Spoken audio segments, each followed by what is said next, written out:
Call the meeting to order. We can have everybody's attention, please. Let me first say welcome to those of you that are quite a crowd tonight. So thank you for coming. Appreciate your attendance and our interest in the matters that we discussed. Welcome to the ISAC committee meeting of November. I want to, my name is Libby Edwards, I'm the chair of the ISAC committee. And I want to, just for informational purposes, since many of you I see very not familiar looking faces out there. So for those of you that are new for the first time, maybe here tonight to an ISAC meeting, let me just share with you just a little bit about the ISAC committee, who we are, what we do. We are an advisory committee to the Corpus Christi City Council on island issues. We are, each one of us has different roles. You can see from the name tags that each role, whatever person fills on our committee. We are nominated and approved and voted on by the City Council. That is how any of us that are sitting here got here. The committee itself votes on a chair and a vice chair.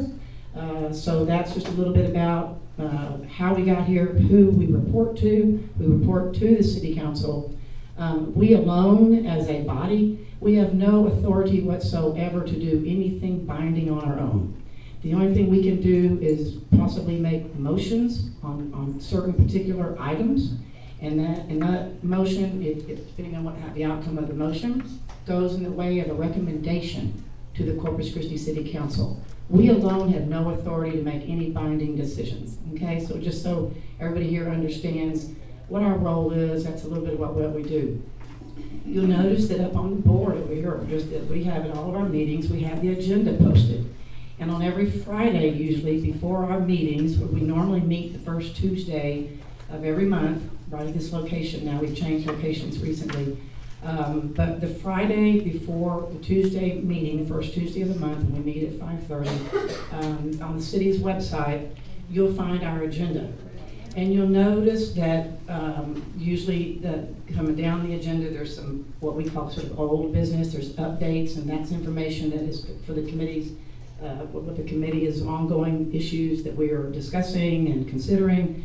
And then you get on down the item, on down the agenda, and you'll notice that there's an item there that's called new business, and you'll see little asterisks on those. Those are items that we are considering as a body, okay, as a committee. Those are items that we are considering as a committee to vote on, to give a recommendation or not a recommendation to the City Council. There's also on the agenda, and you'll notice for tonight's agenda, there's an item on there, it's called non-business items. The dog park is a non-business item, okay? And what that means is we are not here tonight as an ISAC committee, we are not here to make a decision on any issues pertaining to the dog park, okay? So just everybody's clear about what is gonna happen or not happen tonight. We are here, the dog park issue is on our agenda as a non-business item, all right? Okay. What does that mean? Yeah, exactly. Pardon? What does it What mean? does that mean then? If it's a non-business item, what does it mean? So that I'll repeat myself again. A non-business item is an item that does not require a vote on our part, that we are not intending on taking a vote on the agenda or discussion, The new business matters that are on any agenda you look at. If there's a new business denoted on an agenda, and you'll see that there's asterisks to the side of those. Those are items in which we are possibly considering motions and taking action on. I can't read it, so can you tell me when the dog park issue will come up as an issue? I'm not understanding you, sir. And actually, we're not really. It's going to actually be coming before the Parks and Recreation Board. That's coming Wednesday, I understand. And that's the board that actually will be making the decision on that. Could you make a recommendation to Parks and Recs, though, by taking a vote? No, we're not going to be voting. That's what I'm saying. I want everybody to be perfectly clear. And really, we operate under the Open Meetings Act. And so in a minute, I'm going to go ahead and open it up to public comment. And I will invite people to come up to the podium for public comment. And I'll also go over what the rules are with regard to public comment. But just so those of you that are here tonight, you understand, the dog park issue is on our agenda this evening as a non-business item. Meaning, What does it take? What does it take to make it a business item to where you can vote and then recommend to Parks and Rec or City Council? That's your job. Well, and I'm not here, sir, to address whether or not it's something that's going to go to the City Council or not. It's going to be addressed at the Parks and Recreation Board, and then from there, if the Parks and Recreation Board decides that it needs to be a City Council issue, then they may or may not do that. So, with that, we need to get our meeting started. So I've already called, pardon me? Yeah. I already called the meeting to order, and so the next item on the agenda is the roll call. So ask for the roll call, please. Libby Edwards. Here. William Goldston. Alex Harris. Stan Hulse. Here. Kathleen Pratt. Here. Rick Sowash. Jody Steen. Here. Brud Jones. Here. David Perry. Here. Carter Tate. Here. Sherry Sperling. Here. Charles Knoll. Here. Aaron Huffman. Here. Kendra Kennison. Ex officio members Brian Gully. Jay Gardner. Here. Dodson Lewis. Here. Paulette Klug. Keith McMullen. Dan McGinn. Madam Chair, for the record, you have 4. Thank you. Okay, those of you of the committee, have you had an opportunity to look at the minutes? Yes. The minutes from the October meeting? Yes. Are there any comments, questions, changes? And if not, I'll entertain a motion to approve the minutes from the October 11th meeting. I'll make a motion to approve the October minutes. All those in favor, say aye. Aye. Any opposed? Okay. Madam Chair, the next item on the agenda is the request for excusing absences at the last meeting. We did not excuse the absences from September 5th. So we would request that as part of the motion to excuse absences to include those that were absent from September 5th, which included Alex Harris, Aaron Huffman, and Kendra Kennison, and also those that were absent on the October 11th meeting, which is William Goldston, Kathleen Pratt, Rick Sowash, Brud Jones, Charles Knoll, and Kendra Kennison. Okay. All right. Did you all hear the names of those who the request for excused absences for the September meeting and the October meeting? Okay. And with that, if there's any objections, I'll entertain a motion to approve. So All those in favor of approving the request for excused absences for the September meeting and the October meeting, say aye. Aye. Any approved? Any disapproved? Okay. Madam Chairman? Yes. May I? Although unorthodox, in the interest of time and essence, may I suggest that we move the dog park non-business item issue before public comment, so the information can be heard from the public, and I'm guessing that a majority of the people here are ready to get up on that podium, and if they hear the information that we're going to discuss, or that we hear from the city, it may relieve some of them having to come up that will have the information. Well, I think by the rules, we can certainly move it up, but we have to have public comment first. Unfortunately, we have to have public comment first. Can I get a lead on that? Because the city council would have had it happen, not an issue before public comment. It's unorthodox, but it's not against Robert's rules of order. Yeah, I think we need to do public comment first, and then we'll go on to new business. But what we will do is we'll move the dog park issue first on the agenda, so that anybody here that is here for that issue can, then they don't have to stay here for the remainder of the meeting. All right, so with that then, I am going to move on to the agenda to public comment. And let me, any of those, we do have a couple of pages of names here that we'll read off one at a time to come up to the podium that's here.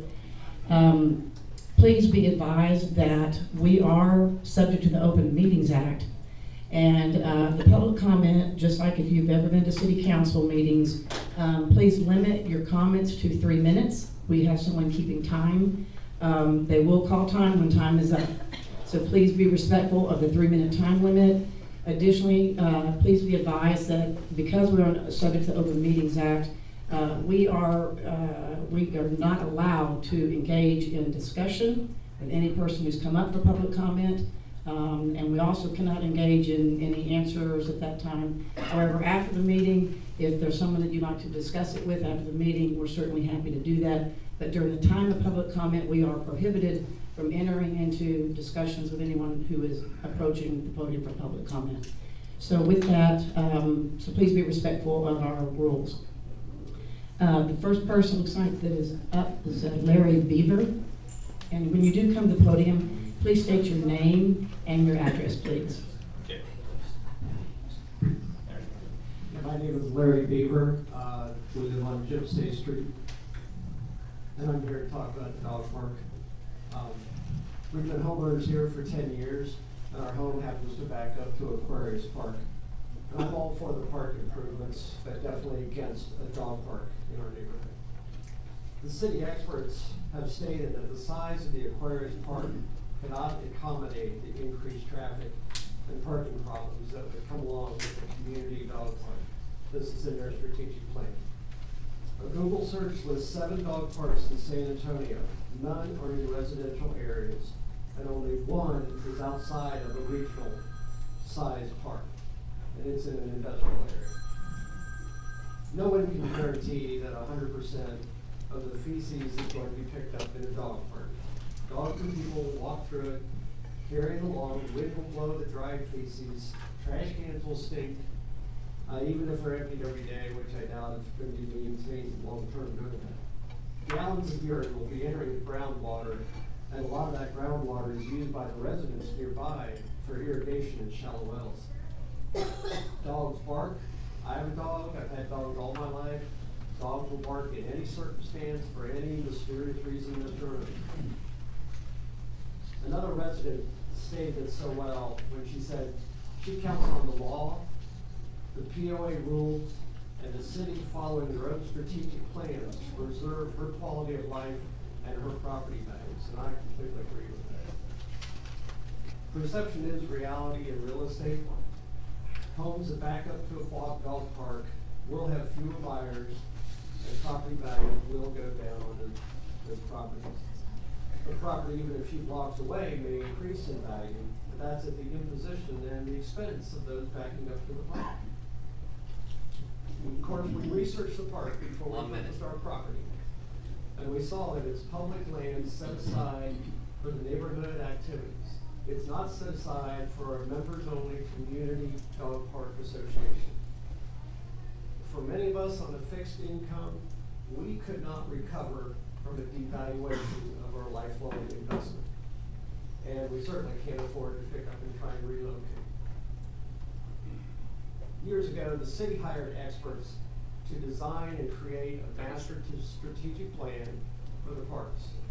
Those experts state dog parks should be in regional sized parks of 50 acres or greater. Neighborhood parks for the children of the area. Myself, I would like to see a multi-purpose field go in there. And with the free city water, it would be doable. Of course, the dog park could take that option away from the kids. Dog parks are not for kids. Thank you. Loose dogs lead to problems with children. We all do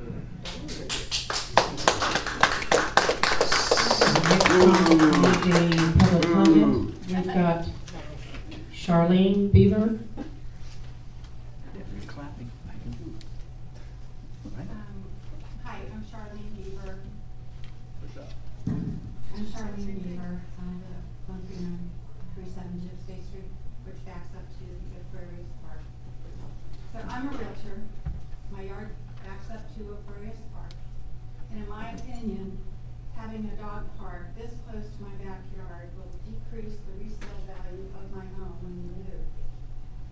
The noise of dogs barking, the smell of urine and feces not removed, metal gates slamming, car doors opening and shutting from morning to night, owners calling their dogs, and the increased traffic around our homes are some of the issues that we would be subjected to every day. Those same negative issues would also keep a buyer from considering purchasing our home. As a realtor, I know location plays a very important part in the demand for and ultimately the sales price of a home. I feel it's very inconsiderate for island residents to ignore the impact a dog park would have on the homes surrounding the park. When we purchased our home 10 years ago, one of the reasons we bought that home was because it backed up to a neighborhood park. According to the city plan, a neighborhood park is not the right size for a dog park. Aquarius Park is only 8.6 acres. The city plan states a dog park should be in a much larger park of 50+ acres. I think those promoting this location for a dog park should ask themselves if they would be willing to have a dog park built within 200 feet of their backyard. Would they really want to have the noise and negative impact on their property value? I think the city needs to stand by their master plan and keep dog parks in non-residential 50-acre parks. Thank you. All right, next on the list is a Rhonda beetle. I think I can go without the microphone, is that okay? Sure. As some of you on the committee know, we had this issue at the dog park going behind our homes in 2013, so 4 years ago, and so here we are again. In 2013, there was a land offered to the city to place a dog park in Sea Pines, and that was going to help resolve and give a win-win for both situations, and that's no longer an option, so here we are again. And it is an option, it's just not an option to the dog people that want it to where they can walk home. I have dogs myself, almost everyone around the park has dogs. I have no issues with dog parks, I have issues with dog parks behind my home.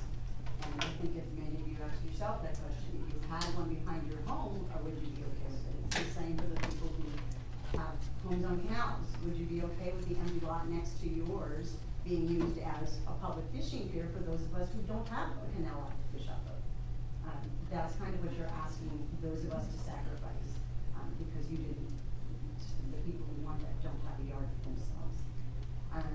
In the meeting that took place on October 25th regarding the dog park, many of us voiced some of the same concerns you've already heard, and we're told that we have research to disprove all of those, and if you believe those things, you are uninformed, incorrect, and you have untrainable dogs. Like I said, the dogs in our neighborhoods, our dogs are going to bark at those other dogs.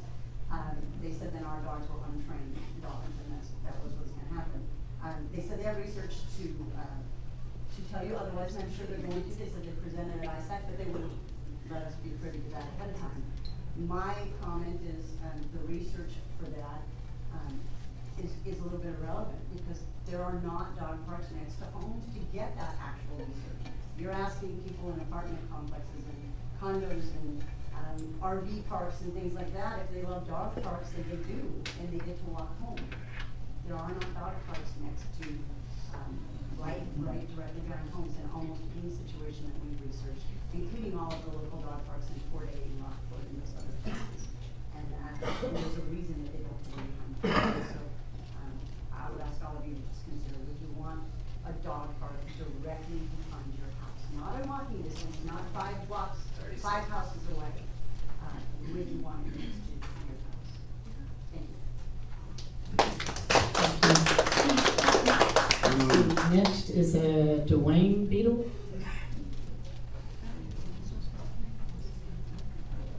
My name is Dwayne Beagle, exhibit 139, Pakery 263. I'm just on my wife's comments. To respect her time, I live there on the park, so my backyard backs up there. I bought that property, it wasn't even for sale when I moved there. I'm a builder, found the owner, and I purchased that lot because it was on a dog park. I mean, it was on a park that was open, and it did not have a dog park. I would not have bought it or go onto that process if they had a dog park. I'm out there every morning at daylight, drinking my coffee, and that's the time the dog park would probably most likely be used. That's when people walk their dogs. So I really enjoy the quiet on the back, just like you might on the back of if you have an island lot or somewhere else. That time, and also right at the evening before Sunday. So I'd like for you to think about that. When you're on your cure this evening or sometime that you would like the quiet of the island. So you're directly going to negatively impact my property if that dog park is there. Thank you. Thank you. Okay, the next up on the list is a Marilyn Litt. Hello, my name is Marilyn Litt. I live at 15842 Patillo Drive. Thank you all for letting us talk tonight. Can I see a show of hands who's here to support the dog park? I'd just like to say that your neighbors that you see here are responsible dog owners. They keep their dogs on the leash, they pick up after their dogs, they vaccinate their dogs, they run and get their dogs and bring them inside when they start barking. They're the kind of people who want the best for their dogs. And one thing we know is that dogs need a chance to run off leash. They don't have it here. We're in sort of a unique situation in that some residents have canal property and they don't have a yard where their dog is able to run. So this would be quite the amenity if they could have a dog park. They could take their dog there to socialize with other dogs. Some people just have one dog, but they want that dog to meet with other dogs. Residents with dogs like to talk to other people that have dogs. I mean, it's kind of a gathering place. And I'm sure that many of the realtors here will say that when somebody's seriously looking at a home, one of the questions they have is, where is the dog park? And that's my question too. Where is the dog park? I think that this is something that the people with dogs deserve, to have a piece of this park for people and their dogs. Thank you. Next up is Twiley Strauss, I believe, or Stevens. Sorry. Stevens.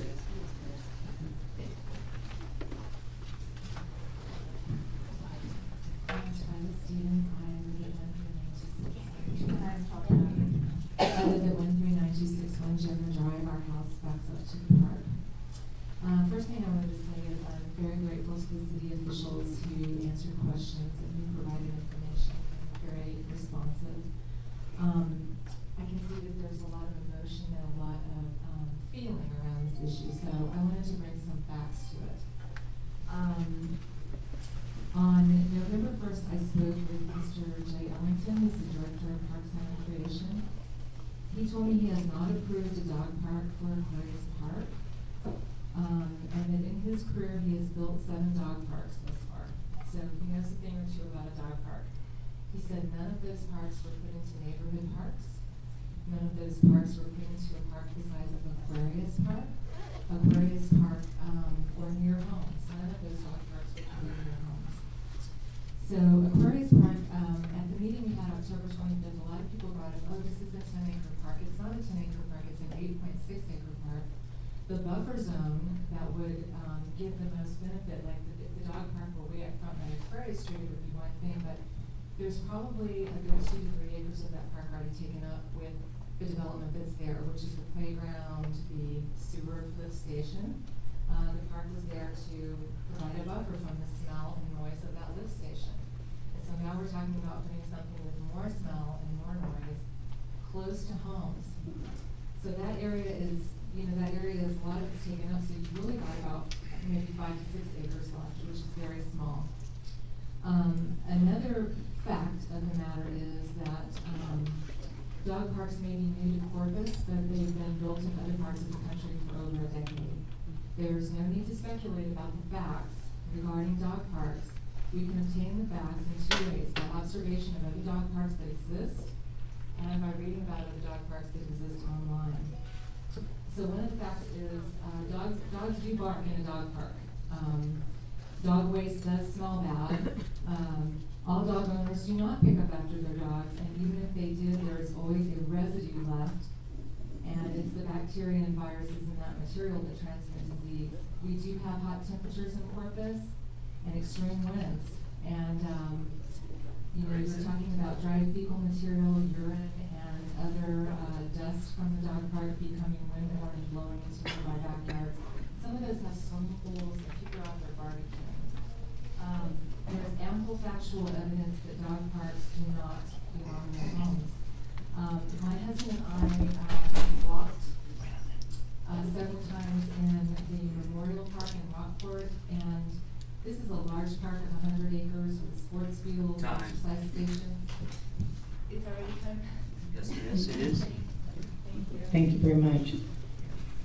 All right, the next person on the list is James Stevens.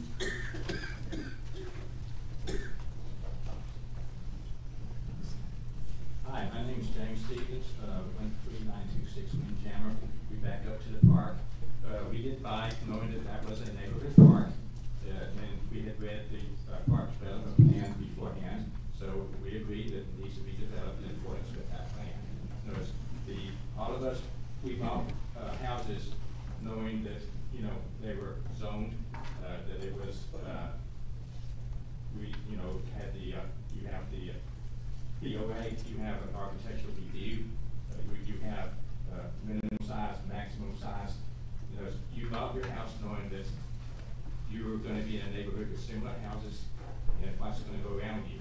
Just as you would be saying that if somebody, say, found all your houses on your street and torn down and put up a high-rise condo, you know, that would really affect you.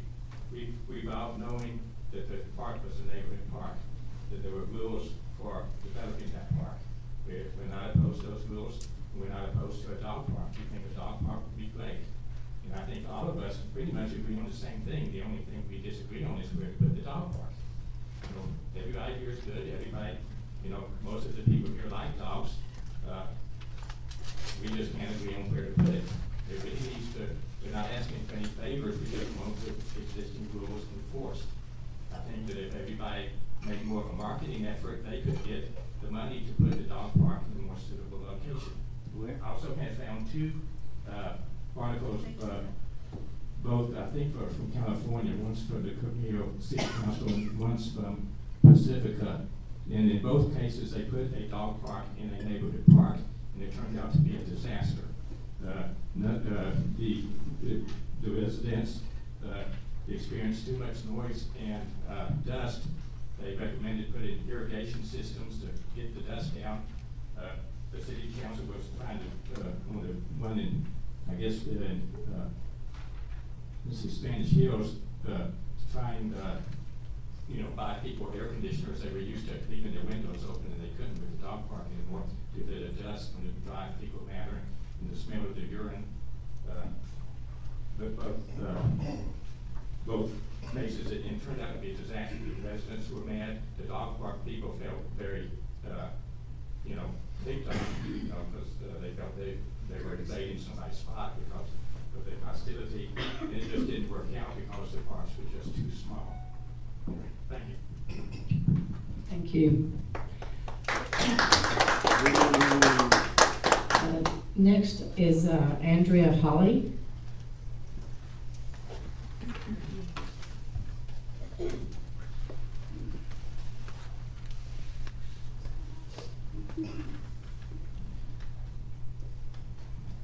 Hi there, my name is Andrea Holly. Thank you again for being open to open comment tonight from everyone that's here.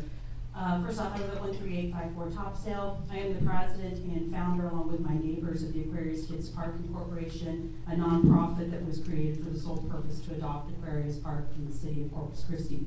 Our mission for Aquarius Park Kids is to repair and improve and maintain Aquarius Park so it can be a wonderful place to be used and enjoyed by the entire community. We started trying to adopt Aquarius Park 3 years ago, and were formally approved finally in April 2017. We immediately started working with the City Parks Department on a master plan for Aquarius Park. That plan was ultimately approved in July of 2017 and includes, currently approved by the Parks Department, a new playground, repairing of the old playground, walking paths, shade structures, gardens, and a community garden. Okay, so other plantings, trees, and things like that. Our successes so far, because let's celebrate some good things that are happening in our community, right? Is that the irrigation for the community gardens has been installed on August 23rd, yes, the Wednesday before Harvey. We had a little bit of a slowdown in things happening because of that, but are moving forward, and we're happy to say that the ground prep of the garden area will begin this weekend. Jeff with Islandscapes is helping us with that, and then we anticipate the first 10 garden boxes will be installed after Thanksgiving. The playground has been repaired, so it is safe for children to play on. Joe Solis with ABC Painting and Drywall will be painting that current playground this week to freshen it up, make it look better, dry down some of the splinters that are there.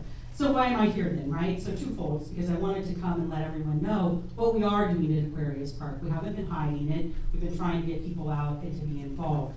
And we have great plans for that. We want everyone to, no matter your feelings on a dog park, to be excited about what we're trying to do with our neighborhood park and be involved in that, okay? Second of all is early on when this process was moving forward, we were approached, and I say we, Aquarius Kids Park Inc. was approached by the Padre Island Dog Park Association as to whether or not we would be in favor of having the dog park at Aquarius Park. We looked at and talked with Jan and looked at their plans, and we felt that it met the mission of what we were trying to do with Aquarius Park, which again is to repair, improve, maintain, and make it a place where people could come and enjoy. That being said, I want to make it very clear that Aquarius Kids Park Inc. is a separate association from the Pakery Dog Park Association, and the dog park was not approved at Aquarius Park by the Parks Board when it was submitted as part of the master plan. So then it was up to Jan if she wanted to move forward from PI Dog Park Association with this process. If they are approved, we'll be happy to work with them on that sense. Again, we're happy with what we're doing. Thank you.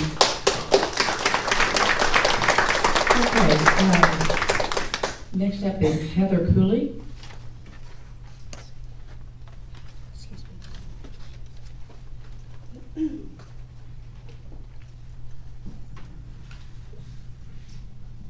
My name is Heather Cooley, and I reside at 13905 Forest Egg, and I just wanted to take a minute to share with Isaac my appreciation of fellow Islander Andrea Holly for her role in adopting Aquarius Park, and now serving as a steward and a champion of really what is a jewel in the making park for all.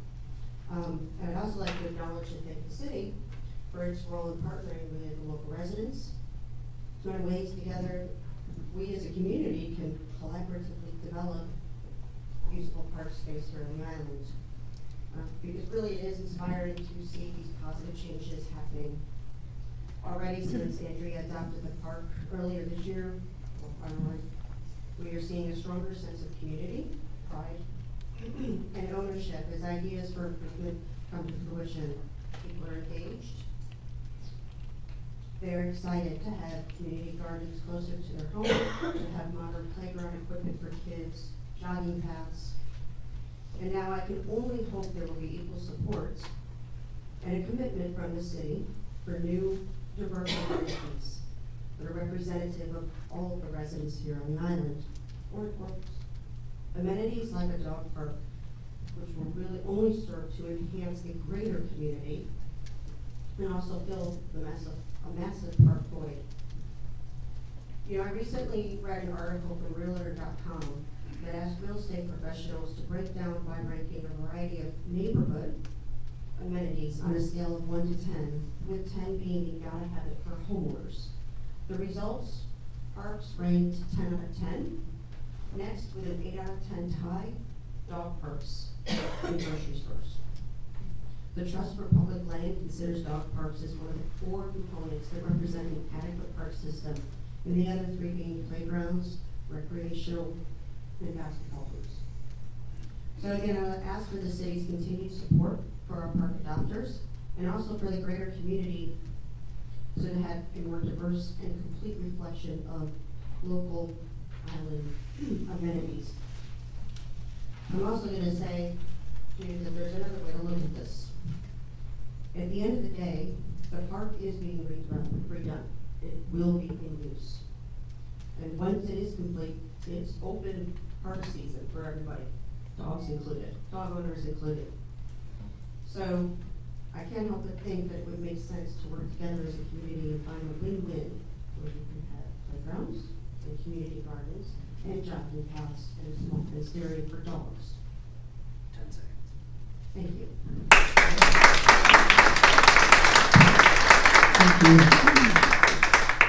Okay, next up is Matt Merrill.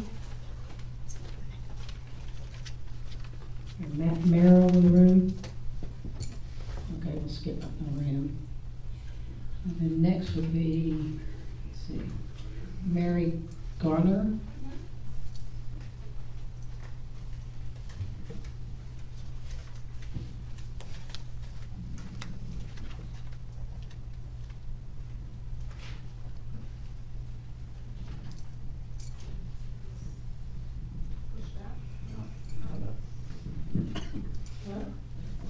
My name is Mary Garner, and I live at 13918 Windjammer, and yes, I do abut to the park. The backyard is my park, and Aquarius Park.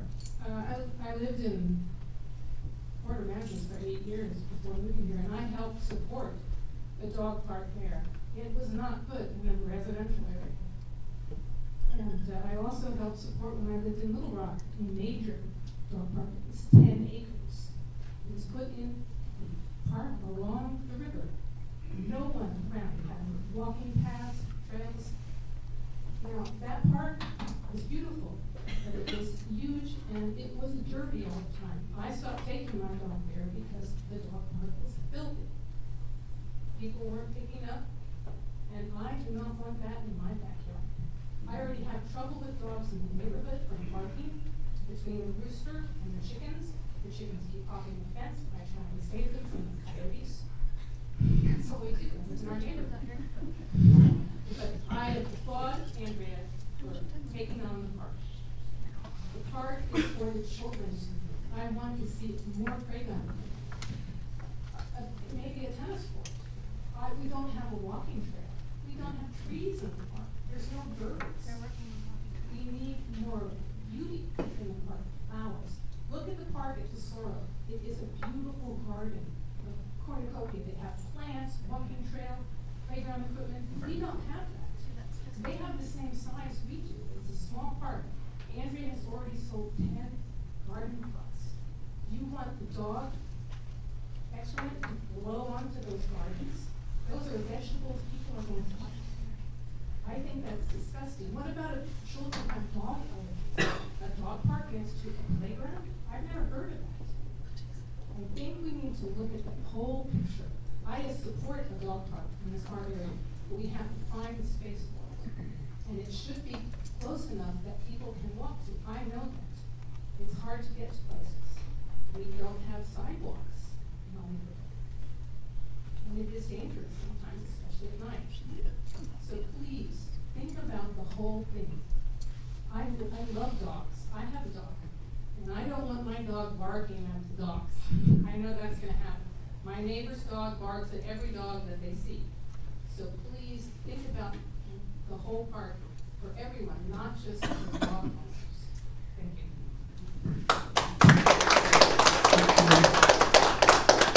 Next up, Bill Bell.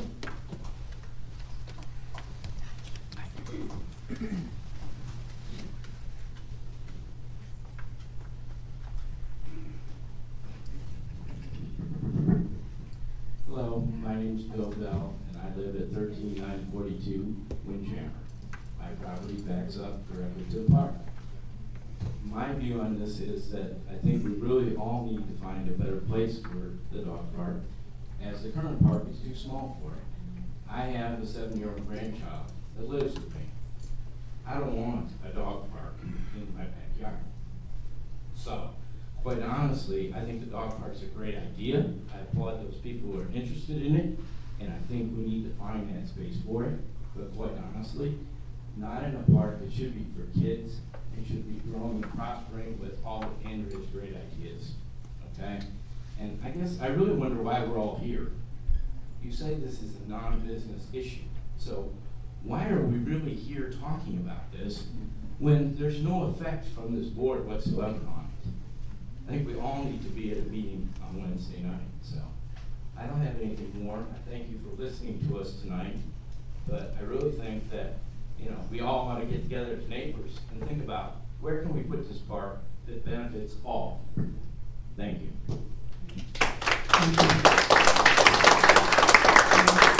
Next is Laura Merrill.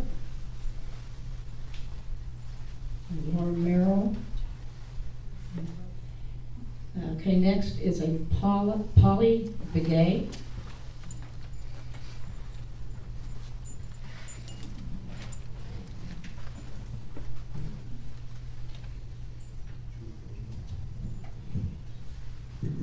Hi, my name is Polly Begay, 13750 Ala Entrada, long-term 25-year resident out here on the island. I've seen many things happen on the island, and some good and some not so good. I have traveled Aquarius daily, going to exercise at the church. On a daily basis, that road is extremely busy, very busy, very narrow. If there are cars parked along the side, and people walking in the street as there are no sidewalks, it's a very busy place. I think wisely that a park, a dog park, would be advantageous, be in a larger area. 50 acres is recommended. I am very sorry for the people who are around the park and are faced with this dilemma when there is another choice. Thank you. Thank you. And next we have a Marcia Bransell.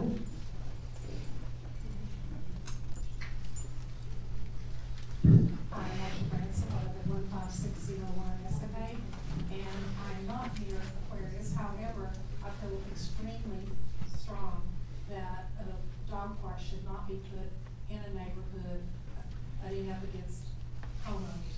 I would not want it, I would not buy a house that was butting up next to it. Those who are in favor of having a dog park, I love dogs, I have brand dogs, and I feel like that if they were to have their house up against a dog park, they would also be against that as well. I just want to reiterate all the ones that have talked about not having a dog park in a residential area. I think that that is a wise decision not to have it in a residential area. I think there are other options, and that funds could be sought out from corporations, et cetera, for that larger dog park. Thank you. Next we've got Liberty King. I really didn't have a comment. I just signed in. I didn't realize that was for the comment. But I will say it's been very interesting listening to both sides. And I really don't have a comment. It's just very eye-opening for the community. Thank you. All right, then next is Stephanie Aguilar.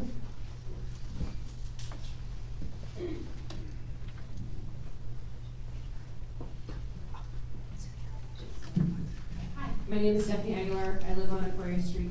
I know y'all aren't making a decision, so I'm not going to really say anything other than I'm in favor of having a dog park on the island. That's it.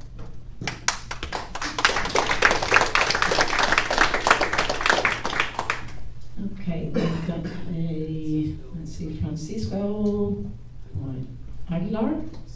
Yep. Okay. My name is Francisco Aguilar. I live on 14905 Aquarius Street, and all I want to say is obviously the same thing she said.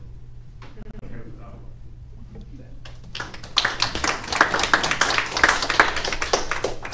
All right, and next we've got Kevin Lee Cochran. I won't walk up to the podium, I'm loud enough. I just also wanted to say I support Aquarius Park, Andrea Holly, what she's doing.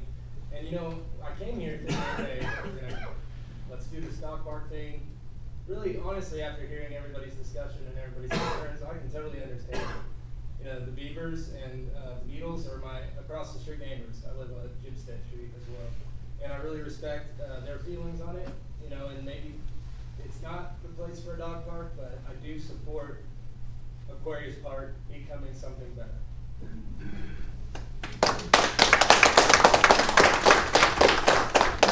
The next on our list is a Joe Minervin.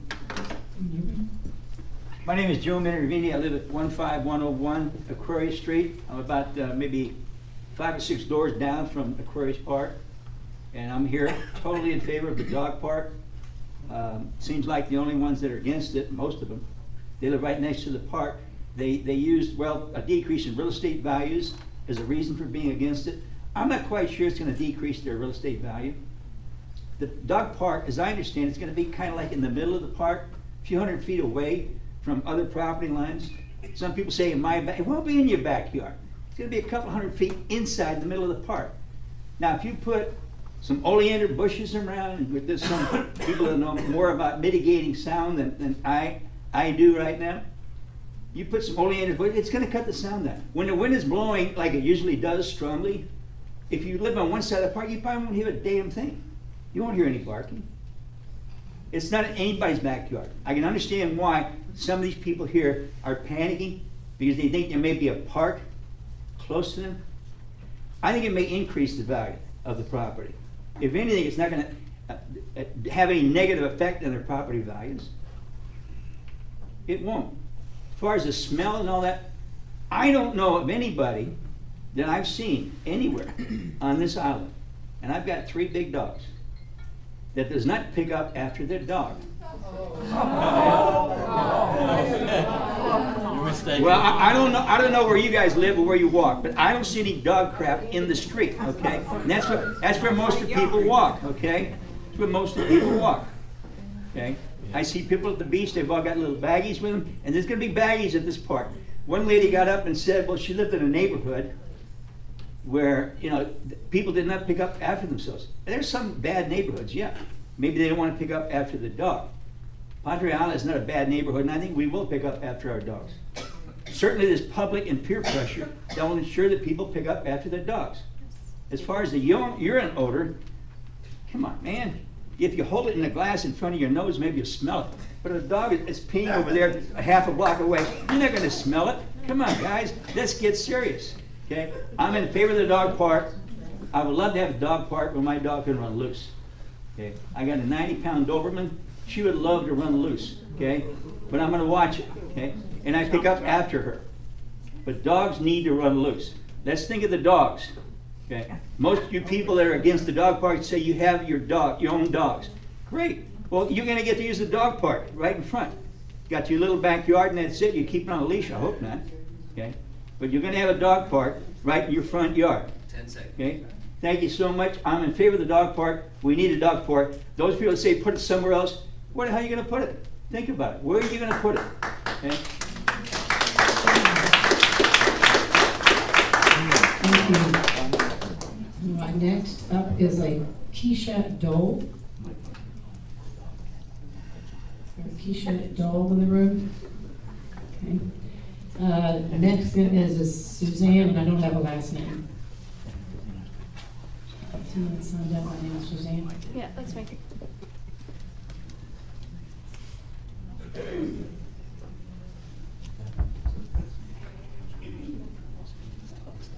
Okay, I was trying really hard to try to stick to the facts here for this meeting tonight, and because I'm all about facts.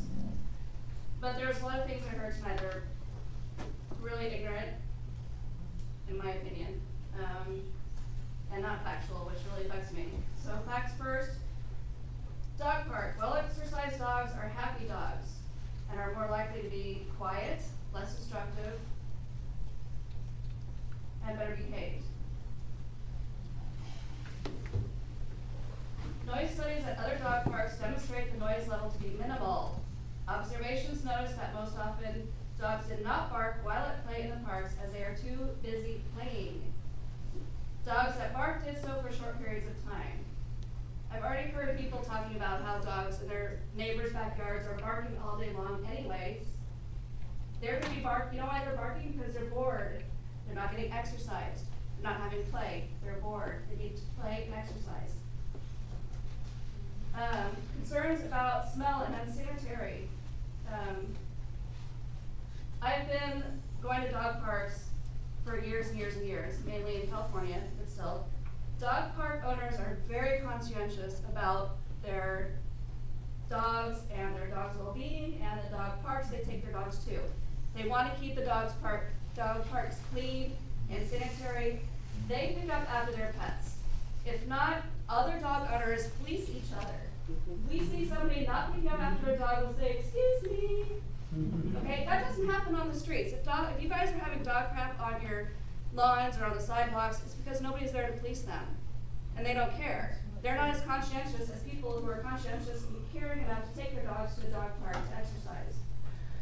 I also heard somebody saying a dog park was disastrous. A dog park would be disastrous. I'm sorry, these are first world problems, people. Come on. What's next? No kids at the park? Yes. We have the beach. Dogs are allowed to run around on the beach. A lot of people let their dogs off leash. We had a German Shepherd puppy, got hit by a car. I see people zooming up and down the beach, speeding, not paying attention, not caring for what's going on around them. We had a dog get hit. Fortunately, he was a puppy. He healed pretty well, but it does happen.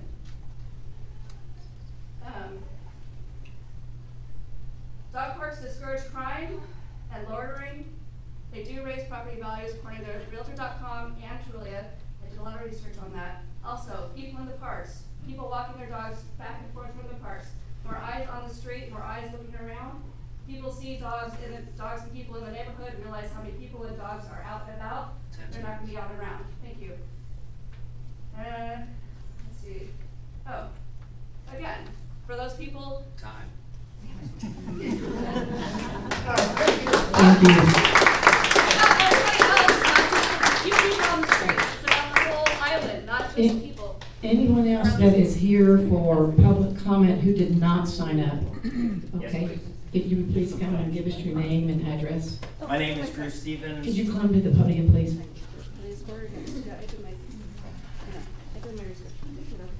don't know anything. I know a lot more than you think I do. You own the kennel? Good evening, everyone. My name is Drew Stevens. Honest question. Do you own a kennel?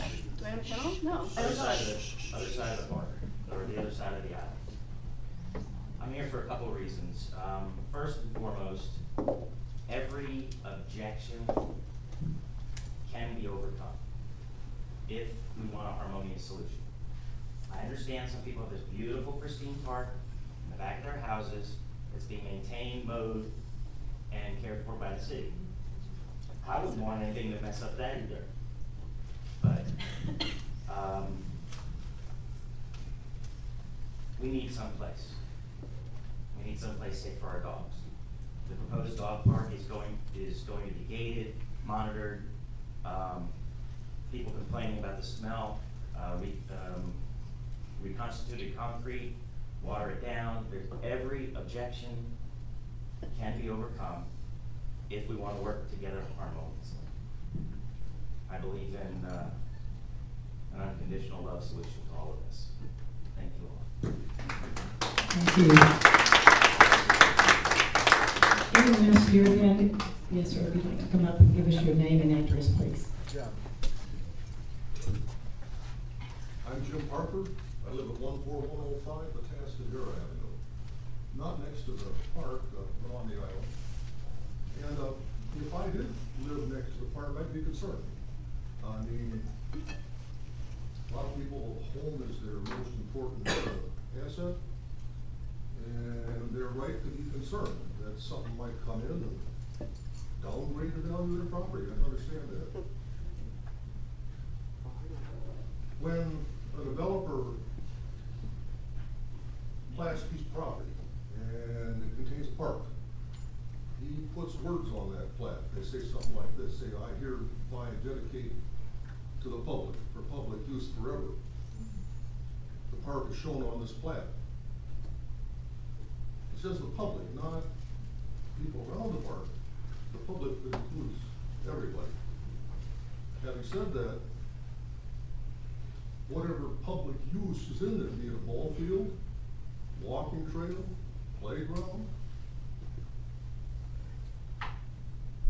I I'd be concerned that it was well done and was sensitive to the value of the people who lived around the park. Keep in mind that you don't want to negatively impact the value of their properties. I took the time to draw up a little site plan of the thing with the dog park, same one as in Port A, same size, which by the way is about 3/4 of an acre, whereas the whole park there's about 8 acres. I'm a land surveyor, I was an engineer, I'm retired now, so I got more time. And so I drew the thing up. But from the nearest houses, it's between 150 and 200 feet to the fence that would go around that Port A size dog park. And I think proper screening, some soft cedars or something, you know, that would provide just a nice solid screen would help. But done right is the thing. I think the value of the properties could be kept the same or enhanced, and the dog park that we put in there was done right. But no, that's just my thought. So that's all I have to say.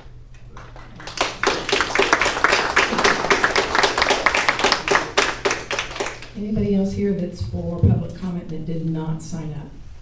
Yes, sir, if you could come to the podium, please.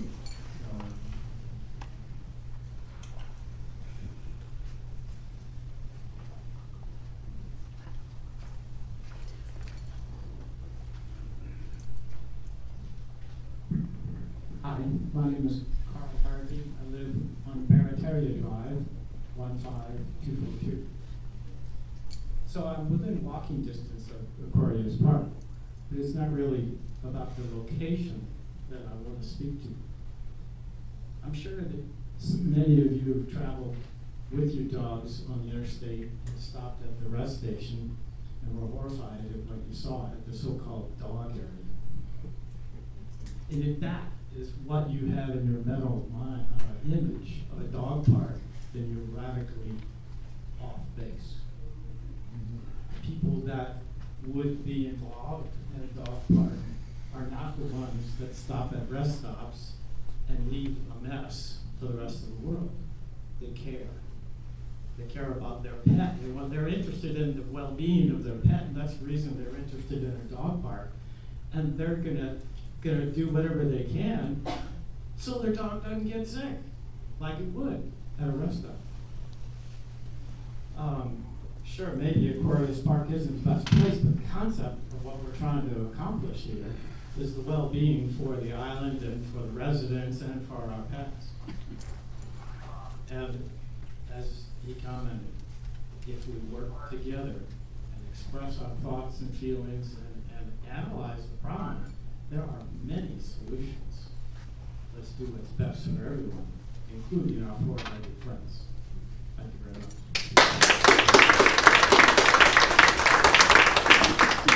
Thank you. Anyone else here for public comment who did not sign up or has not spoken yet? Okay. All right, having done that, then I'm going to close public comment at this time. Thank you for those that did come up, did speak. We appreciate your being here. And I'm going to, we're going to move the agenda, instead of going on into some of the ISAC subcommittee reports and ongoing business and updates by city staff. We're going to go ahead and move on the agenda. We're going to move the non-business item, the dog park item, up on the agenda to be heard at this time. So anyone who is here to present the non-business item of the dog park, please come to the podium. Jan Rankin, thank you. Good evening. Thank you all for letting me take your time. I didn't realize until Thursday, wasn't told by city staff that it wasn't an ISAC issue. I thought it was mandatory to come before the ISAC. But when I found out it was the Parks Board, I felt it was important for me to come here and let you all know what was going on, because it's an island project. And that's what you guys are here for. So should it go through the Parks Board and to City Council, you guys may have to have input on it. So I just want to make sure that everyone is in the loop. And I won't take up much of your time. But I am the chairman of Colorado Dog Park, and we are a 501c3 nonprofit organization. Our mission is to establish a off-leash, fenced-in dog park where well-behaved dogs and people can exercise and socialize in a clean, safe environment. Strict leash laws in Corpus Christi prohibit you from taking your dog off a leash anywhere, including the beach. So if you want to come home from work and go play ball with your dog, you can't. There's nowhere legally to do it. Some dog owners defy the local ordinances and permit their dogs to run off leash in vacant lots or parks or the beach. These individuals risk receiving fines and other retribution. Dog owners are financially liable when their dog causes an incident, such as biting or hurting someone. The original plan for the 2.2 acre property next to the water tower became unusable due to the high cost of excavating and filling and irrigating. It's not affordable. We don't have another park on the island that has any more acreage. We are trying for 3/4 of an acre of the 8 acres to put in a very scaled down, nice, well-maintained, clean park. And we're willing to work with residents. If we're voted down, we're voted down, we'll move on. If we're not, we're not. So I appreciate all your time.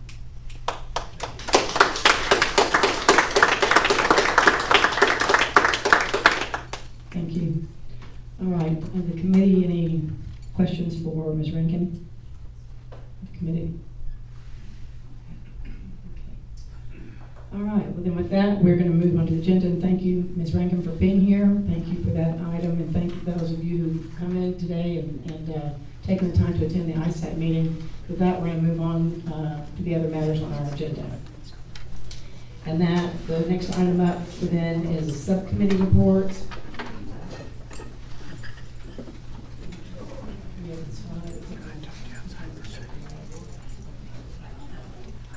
All right. We'll give it a few minutes to people.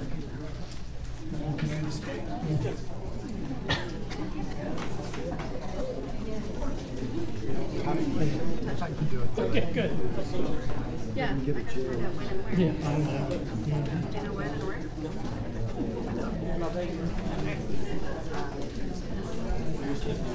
It's nice meeting you. Oh, nice meeting you. See you.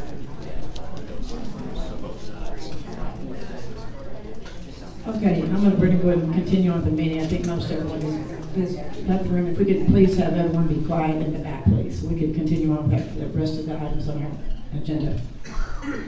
I'm reporting to our committee the ISAC TERS subcommittee meeting met.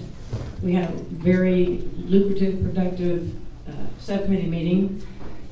As we had talked about at the last meeting, the subcommittee this time focused our time and attention on prioritizing the projects that we had talked about the last time, as well as focusing on the remainder of the six-pack projects. That's one item that we have, the subcommittee has decided needs to be done, that the rest of the remaining six-pack items need completion. And then as well as identifying and prioritizing other projects that can be done with perhaps other monies other than the TERS 2 monies. So when our subcommittee met, on the slide, or you should have in your materials that were provided to each of you, the items that we discussed. The first one, let's see, well, on the slide here, one of those that we discussed was Pakery Channel. Specifically aids to navigation. It was discussed and pointed out that with the hurricane, the lights at the end of Pakery Channel have gone out. They are out. And so the subcommittee felt like it was important that we make sure and get those taken care of and get the lights replaced and included. And as well as that, and then we had at the subcommittee meeting, we had motions made, seconded, and unanimously voted by the subcommittee to approve the aids to navigation at the end of the jetty, and with the monies topping out at, or the cost being approved of $65,000. Libby, where did the cost come? Oh, I'm sorry. Can I ask a question right now? Sure. Where did that cost estimate come from? I'm assuming the city provided it to us from the previous. I think when we get to new business, Okay. Keith is gonna address some of the cost aspects of it.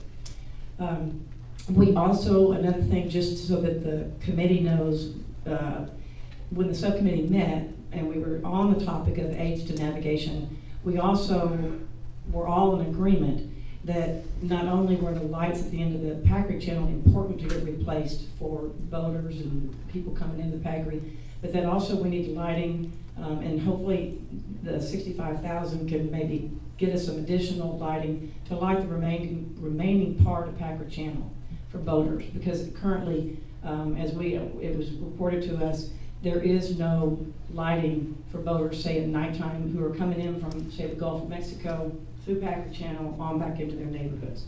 So there was an agreed importance of hoping that we can, if there's monies remaining of the 65,000, that can go towards the additional lighting. So that was one of the items that the subcommittee voted on and approved unanimously.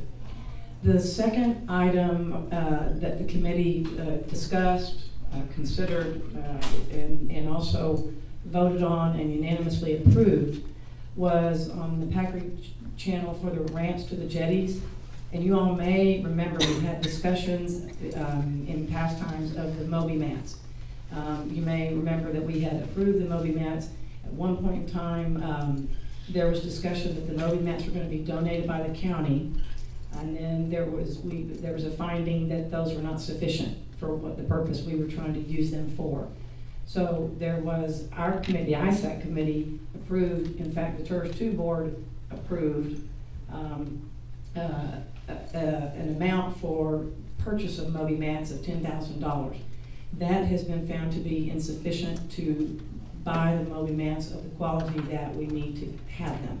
So the subcommittee considered and voted unanimously to approve an additional $35,000 to go towards the purchase of the additional Moby mats for both sides of the jetties, the north and south side.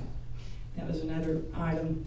Then a third one, these are out of order so on my notes, so I'm having to look backwards here. The third one, Pakery Channel Pavilion, which is phase 5 of the 6-pack projects, or the number 11 on the 6-pack project list. That's something that has been on the subcommittee's list of wanting to look at the pavilion.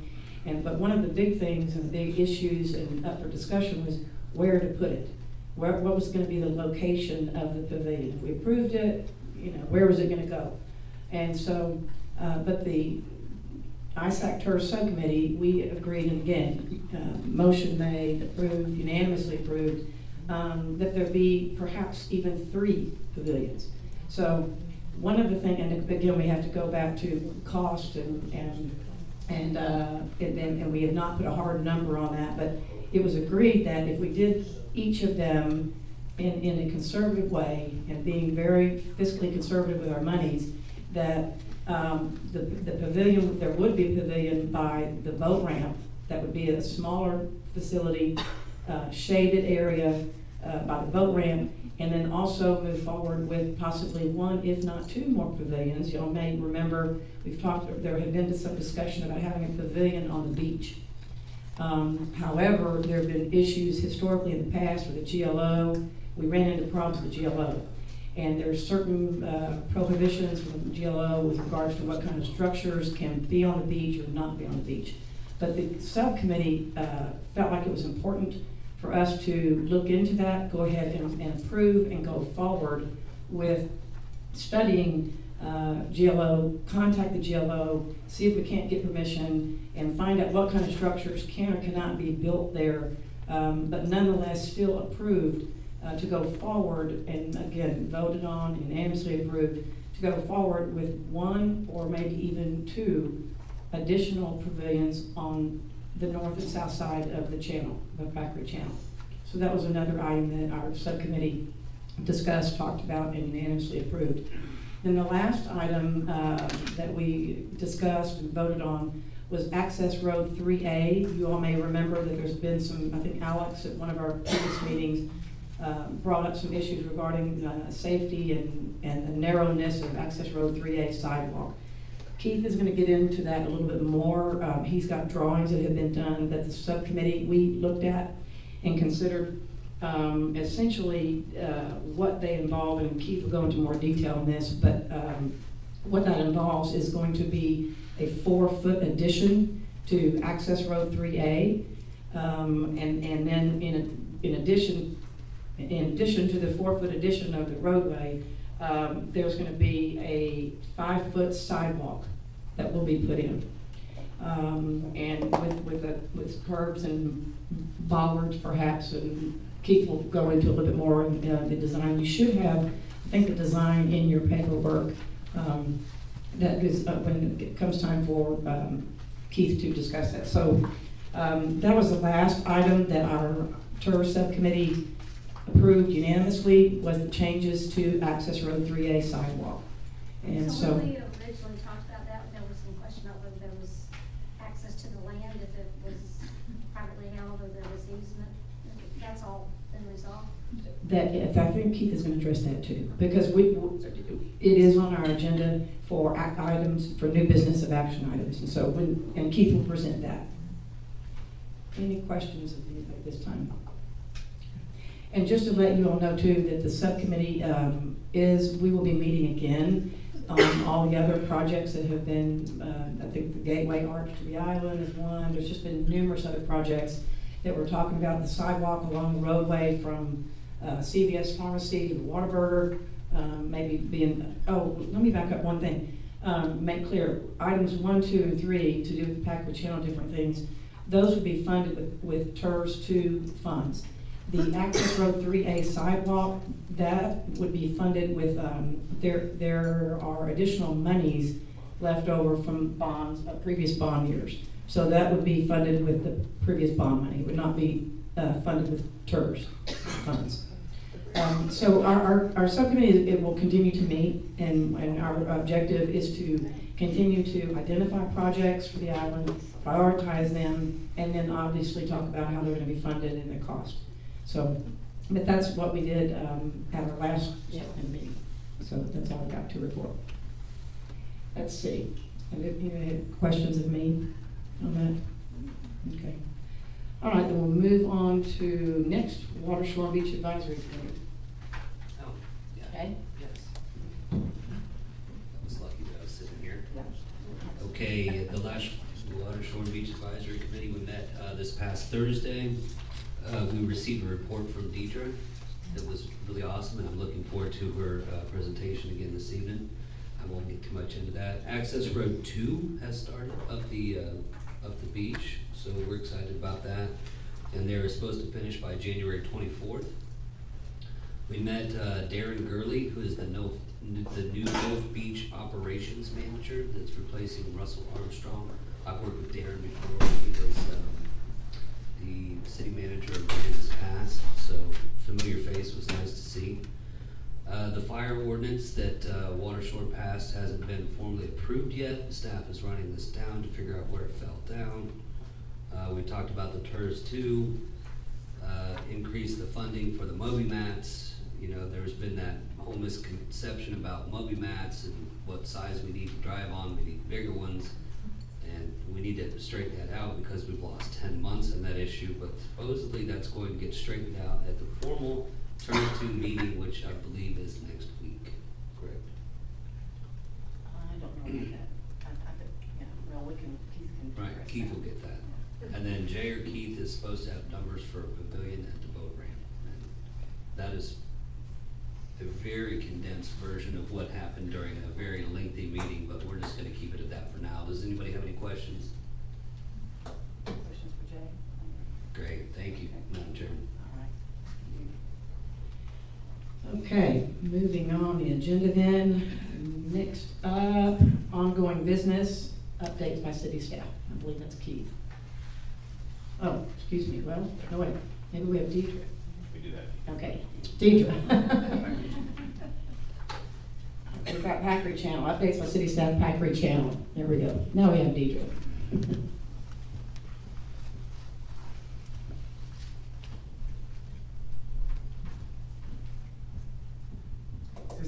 same show you showed him? No, I did one special for you, Carter. You know I don't do the same presentation. Can I leave it sitting? Do I have to hold it? Can it be right here?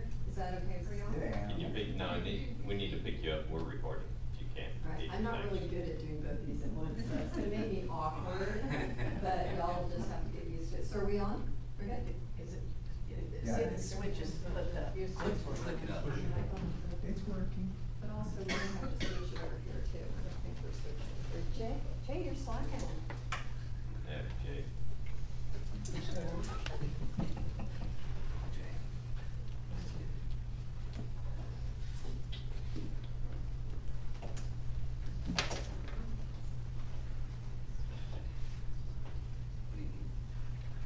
Sorry, guys. This will give you a moment to relax.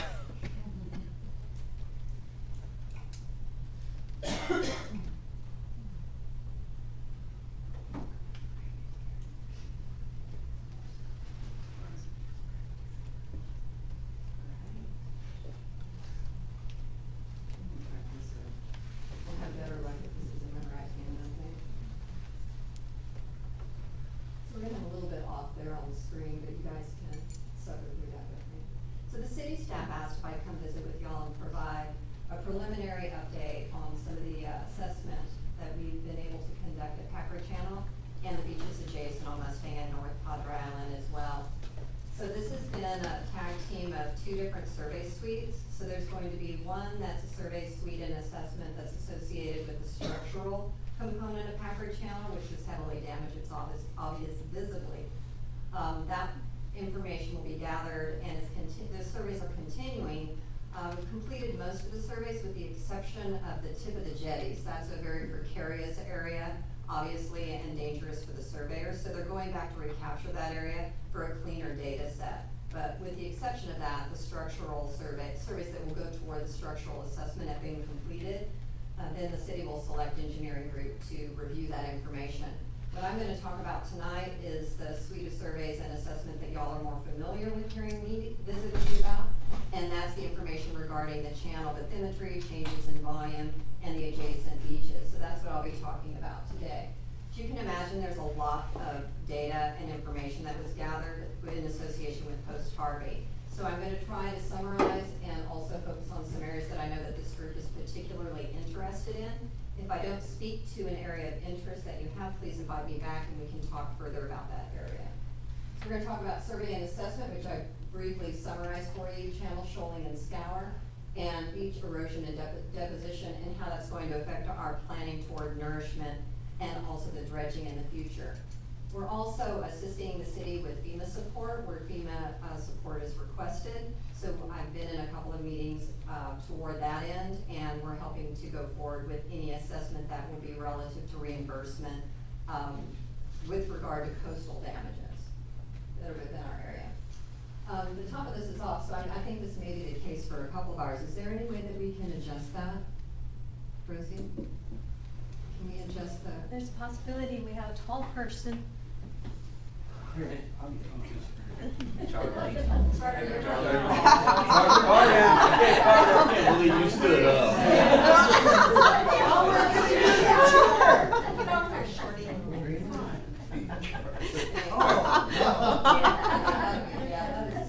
I could have reached here. I could have said, stop it. That was. I don't know if it's all. Stand All right, sit down over there, Carter. All right, when some of the challenges, of course, there are challenges with regard to surveying and assessment that are related just specifically to Harvey. But as y'all know, it seemed like there was inundation and high water for like 2 months after Harvey, and indeed there kind of actually was. And Jay and I were talking, he was asking me, you know, what are the specifics on why this occurred? Well, you guys are all automatic. Let's just get rid of it. Don't even worry about it. It doesn't bother me. Does it bother you? Get rid of it. Maybe go ahead. So isn't it on automatic or some sort of?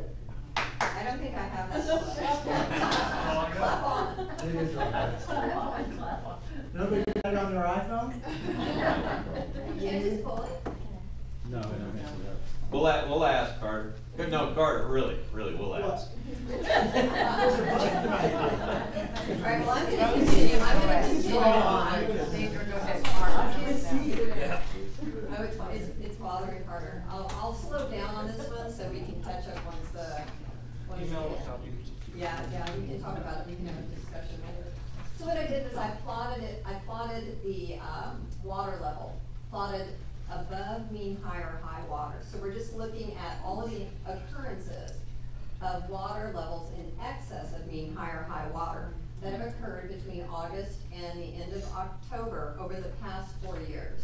So going from 2014 to 2017. The magenta line is the 2017 water level. And what you can see here is we've had a lot of periods of high water. Now, what I was getting ready to say before Carter got kind of concerned about the screen was that you guys know that this time of year in the fall that we actually do have incidents of high water. It's very common, it's a seasonal event. But what was different about this year, which made the occurrences more often and lasting longer, was that we had Harvey, and we had Irma in the Gulf, and we had Nate in the Gulf. And then the implications of those forcings, onshore forcing, surge, onshore winds, were all superimposed on top of a full moon that landed right with lunar parity. So it was kind of like a perfect storm. I mean, I don't think it could have gotten any more intense. And of course, onshore wind and waves. So there was no way that we were going to get out from under the water over the course of the weeks following Harvey. So in some of the data sets, you're going to see not only the influence of Harvey, but also, so Harvey inflicted the wound, so to speak, on the beaches. You're going to see the influence of this inundation that was occurring after Harvey over the course of the next few months, where data sets fell over the course of the next few months. And that's important to keep in mind. So just a quick key findings so far in the assessment process. One of the structural assessment surveys was a side scan. We found that there was no significant storm debris in the channel, nothing that would significantly limit the potential for navigation. In the entrance channel, we found that scour, of course, dominated. In the entrance channel, there was a net loss of on the order of 30,000 cubic yards of sand. That's about what we see entering a channel over the course of a year. That's what we lost during Harvey. So that's very significant. What's even more significant is after we saw 30,000 cubic yards of sand enter during Ike. So we saw the complete opposite effect during this storm, and it just goes to show you, Pakery Channel and storms, you're going to be surprised every time. What you think is going to happen, sometimes it's the complete opposite of what will happen. In the basin, we found that once again, also there was a net loss of sand, but while we saw an increase in that really large area of scour just as you exit under Highway 361, we saw an increase in the basin shoal, the size and extent of the basin shoal. So the basin shoal wanted to exit out of the channel mouth, but there just wasn't enough forcing to push it into the entrance channel where it could continue on. So now we have a perched shoal, so to speak, that we'll talk about more in just a few moments. And finally, we had moderate erosion for the most part. Y'all have been out there. We didn't have anything as significant as what you have as you work up the coast toward Port Aransas. I'd say Port Aransas got the brunt of things next to the South Jetty. Then you have a very serious damage at Mustang Island State Park, but for different reasons. Mustang Island, the main park, kind of functioned as an ephemeral inlet, much like Newport Pass. But in this area, we had relatively moderate erosion within the city jurisdiction. What we've really seen that's causing the most implications for the beach operations staff is the significant deposition that happened in the aftermath of the storm.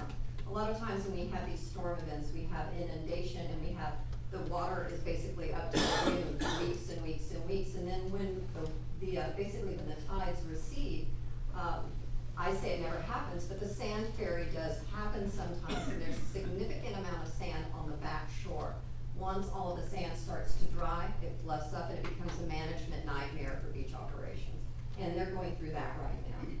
The south end of the seawall remarkably changed very little during this whole event and during the weeks that have followed. We did a follow-up survey that was conducted last week because we weren't able to conduct our mean shoreline survey along the seawall because of the constant inundation. We have to have the water recede enough where we can get a full picture of the entire, what is normally subaerial or dry beach. looking at the ongoing challenges and activities that will be going on, we're looking at a high potential for shoaling for a couple of reasons over the course of the next few months. One is there was significant onshore forcing that followed after Harvey, and I've just spoken about that for a bit. The second is due to the deposition adjacent to the north and south of the inlet proper, we have a large amount of sand, and we're having our reversals in wind right now where we have really strong southeasterlies reversing to north, and the sand that's being moved to maintain emergency access to the beach is blowing into the channel. So the sand that we lost from the channel is trying to return from whence it came, so to speak. With regard to beach, excess sand is once again where it's not needed. We saw this about 2 years ago. Y'all will probably remember that little event at some of y'all's meetings. It's a very similar situation. We're working with the city to work with the TGLO to try to find options for these types of scenarios. It would not be a normal operation type of management, but it would be event type of operations that would take care and support the beach operation team in dealing with these kind of inundation events that we wake up one morning and we have a surplus volume of sand on the beach.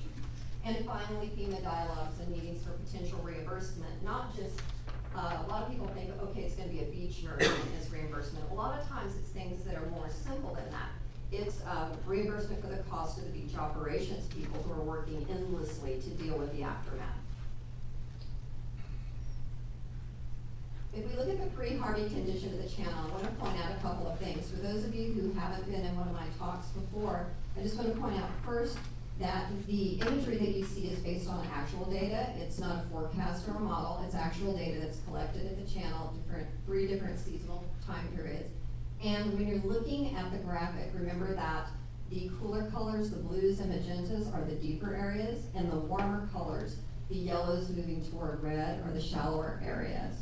So bars would be the red areas and orange areas, shoals would be the orange areas, and the deeper waters are the blues and magentas. Scour would be indicated by blues and deep greens. So the regions of shoaling that we've identified in the past at Pakery, they're fairly consistent going back to about 2007, the year after the channel was constructed. So we have areas of transient shoaling. One is what I call by East Pass. One is on the north side of Highway 361. Persistent shoals that we've seen since 2007, of course, the one that's famous is the one in the entrance channel. And then there's several in the deposition basin. This one right at the intersection to the entrance channel is the one that has grown over the course of post-Harvey. And then we also have shoaling along the south side of the basin.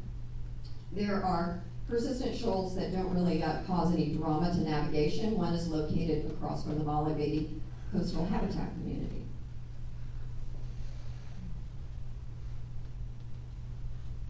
Post-Harvey, we saw some changes in the shoaling. The transient shoal up by the East Pass actually opened, and we were a little concerned about this because it typically closes during winter storm. And this, a lot of the winds that were associated with Harvey were much akin to a winter storm on steroids. So we were concerned that banks might fail in this area, but they did not.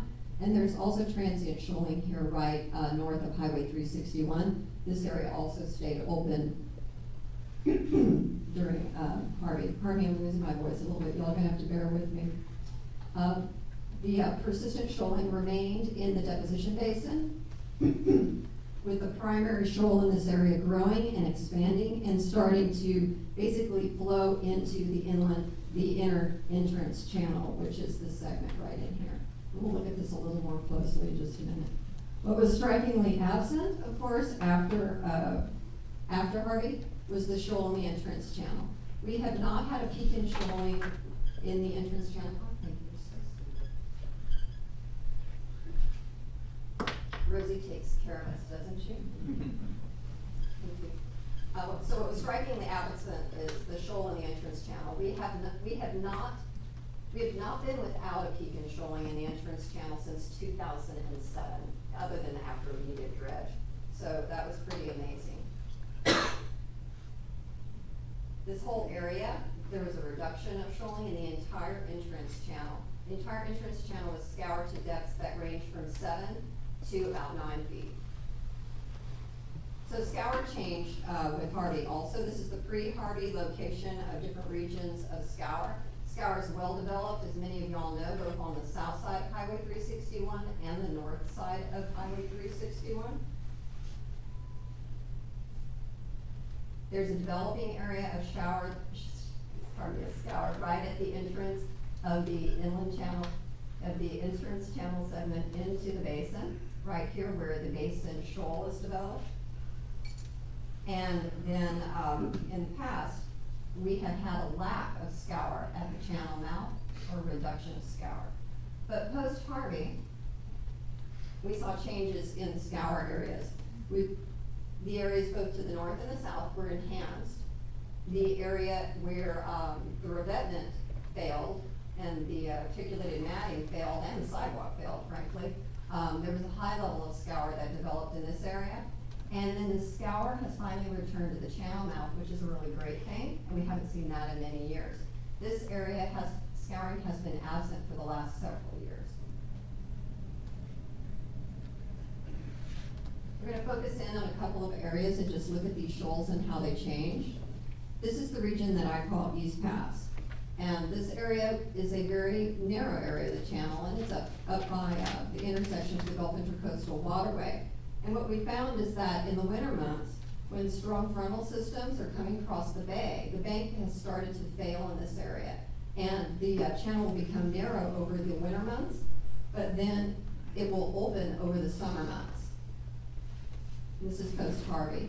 After Harvey, we anticipated there would be continued bank failure, but there was some flushing in this area. But this area is an area to watch because we haven't had to dredge in the inland channel segment in the past. But this area may be considered for dredging in the future because it is becoming persistent, the shoaling in this area. We're going to look at the area just north of Highway 361.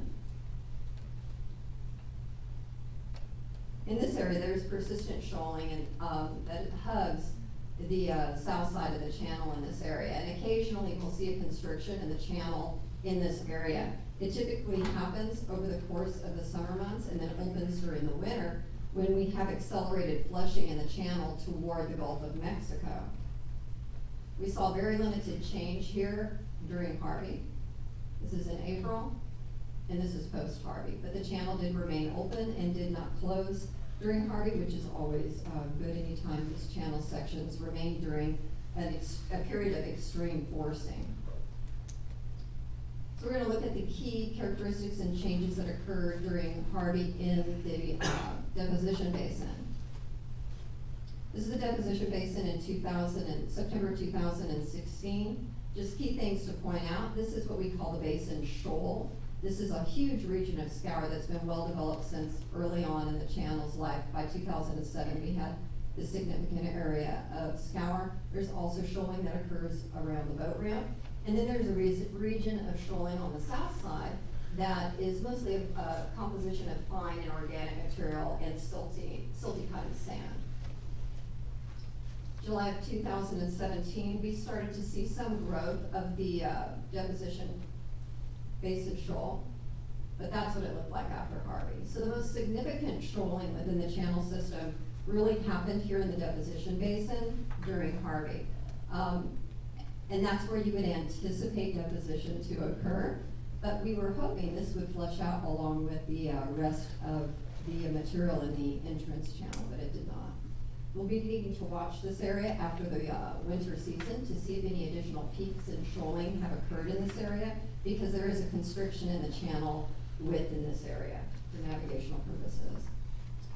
Oh, the one thing I did want to point out, the volume of this shoal increased on the order just under 2,000 cubic yards, which is relatively significant for this particular shoal.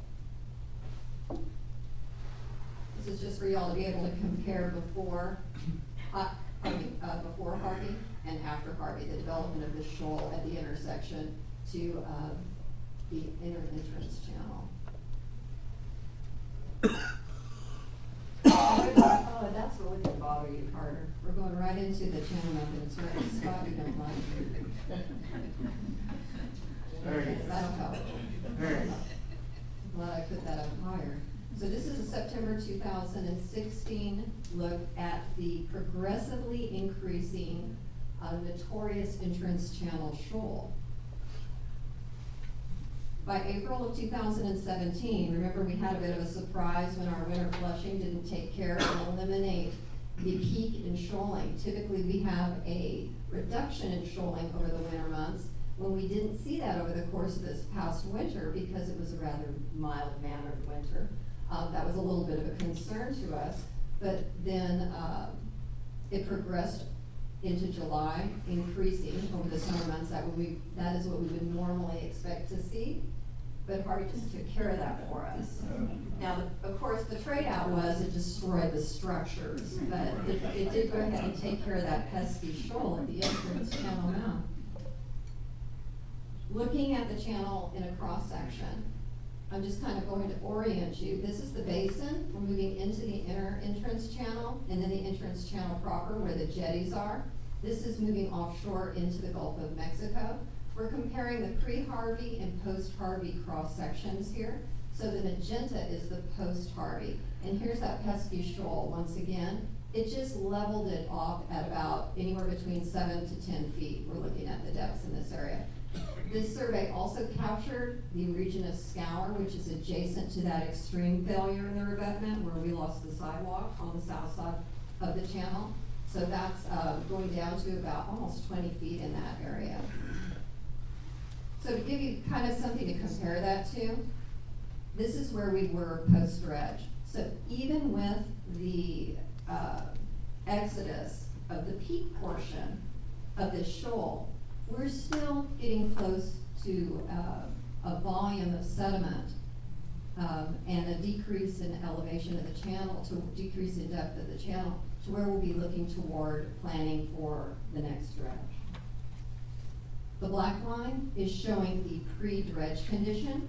So what you want to focus your attention on is the magenta line is where we were in September.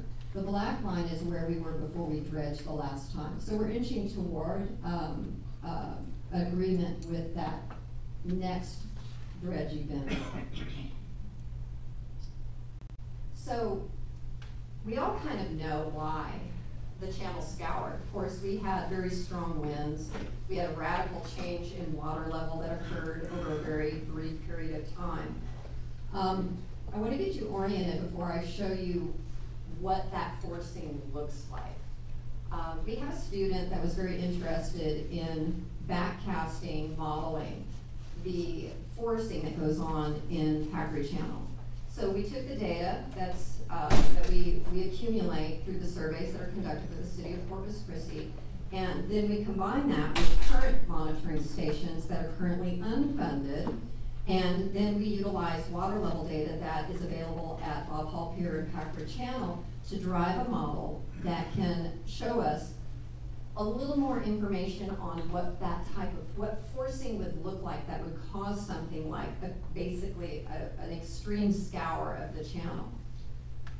So if you'll focus your eyes in this area, we're going to be looking just at the channel segment from the inland channel segment into the deposition basin and through the entrance channel into the Gulf of Mexico. When I change to this next slide, everything that's water will be blue.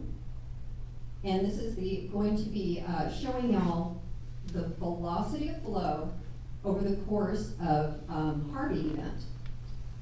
The maximum flow capped out at about 1.5 meters per second. We think this is likely restricted due to the design of the channel, the width of the channel, the depth of the channel, limiting the maximum currents that may be able to occur in the channel system. So if you're down at if you're in blue, you're at 0 to very low velocity, and anything ramping up into the orange and into the red is the higher velocities.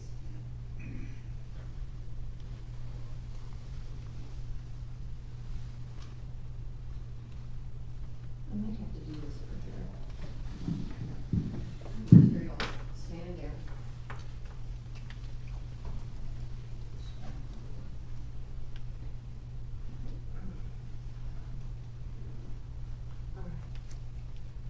Right now we're 2 days before Harvey, and you'll see as the blue lightens, you're going to see a flooding event where water is flowing into the channel. I'm not clear that that's moving yet. Hold on a second. Rosie had this going.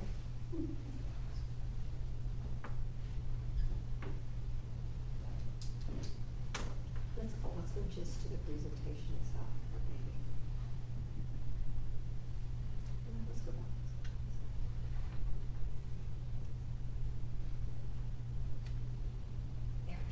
Do we have action? Yes. All right. So we're on the August 24th. We're just going to see periods where water is flowing into the channel with flood and periods where the water is exiting the channel during an ebb. We're getting ready to see Harvey hit. There's this light flood, and then we're going to see the reversal as the hurricane goes on land. We're going to see the reversal and the push of the water out of Pakery Channel.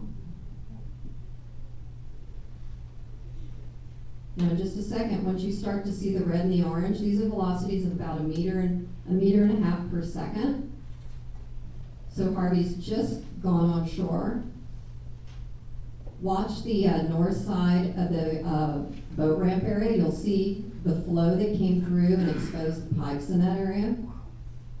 But that's what the flow looks like during a hurricane in Pakery Channel. If we can't be there physically, we can live it through this model. So even after Harvey was on shore, we still had significant water exiting the channel, taking with it the large volume of sand that we lost from the channel system.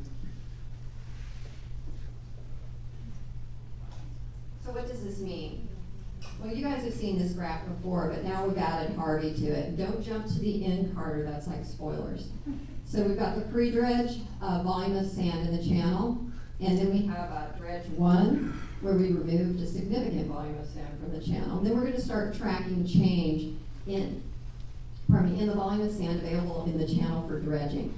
Each year, what we found was that there would be an increase during the spring and summer, but then there would be a decrease or an actual loss of sand from the channel during the winter. We're comparing the first year post-dredge with the first year post-construction. We found that the first year after the dredge, there was a lower volume of sand that entered the channel. We saw this again the second year. We saw this again the third year, where we were less than the post-construction. And then we started to enter a period where we had linear increase in shoaling in the channel. And it peaked out really in July. But post-Harvey, we saw the decrease that we would normally see during a winter period, during a strong winter. Only, like I said, a winter on steroids, losing the 30,000 cubic yards of sand. Just so that you can have an idea of what happened after Ike, we had an increase after Ike that was very significant, but basically in opposition to what we saw during Hurricane Harvey. So looking at the basin's a little bit different when it comes to deposition. There's a linear increase in shoaling that occurs in the deposition basin. It doesn't fluctuate like in the entrance channel. And what we found over time is that we've had a gradual increase in shoaling in the deposition basin, with the exception, and only exception, was during Harvey, where we had loss from the deposition basin. That's the first time that we've seen that in the history of Pakery. So what type of reduction do we see? Once again, it was on the order of 30,000 cubic yards of sand. It's the same order of magnitude, but the opposite of what we saw during Ike. And there's no peak in shoaling identified in the entrance channel. This is the first time since construction that we have seen that. Looking forward to planning for dredging. Although we lost 30,000 cubic yards of sand from the channel, y'all know that that's not a huge volume of sand for Pakery, and we could have it all back over the winter months if we didn't have a strong winter, or easily during the spring and early portion of next summer. Right now, there's on the order of 287,000 cubic yards of sand that's available for dredging. Now, we've talked about this before. Just because we have it available for dredging, it doesn't mean that we could actually reclaim that. Typically, you might get on the order of 65% of what you have available during an actual dredge depending on how deep they dredge, if the same volume of sand is available. So we're looking at on the order of 120 to 190,000 cubic yards of sand that were available as of the September survey conducted last month.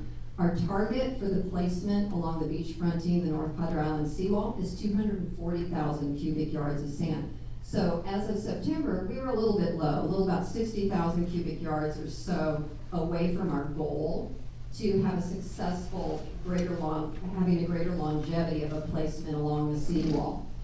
So what would this look like for next year? Well, right now, 120 to 190,000 cubic yards of sand, based on our average rate of deposition and shoaling in the channel, which is on the order of 30 to 35,000 cubic yards per year we see entering the channel.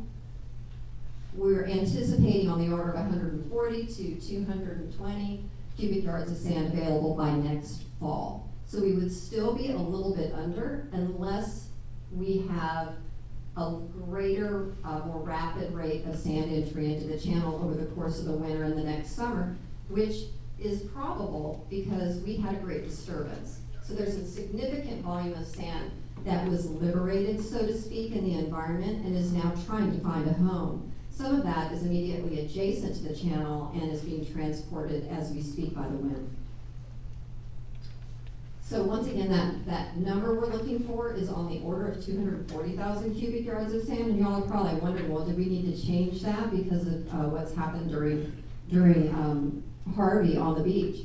But the beach in front of the seawall did not change radically, so it's going to still take on the order of about 240,000 cubic yards of sand to regain the beach width along the south end of the seawall, which is where the nourishment will be focused. You guys are really hanging in there well for this long presentation after the whole dog thing. You're like, oh, really? You seem like you're all on task and being very patient with me. I appreciate that. The target nourishment area has not changed. We saw very little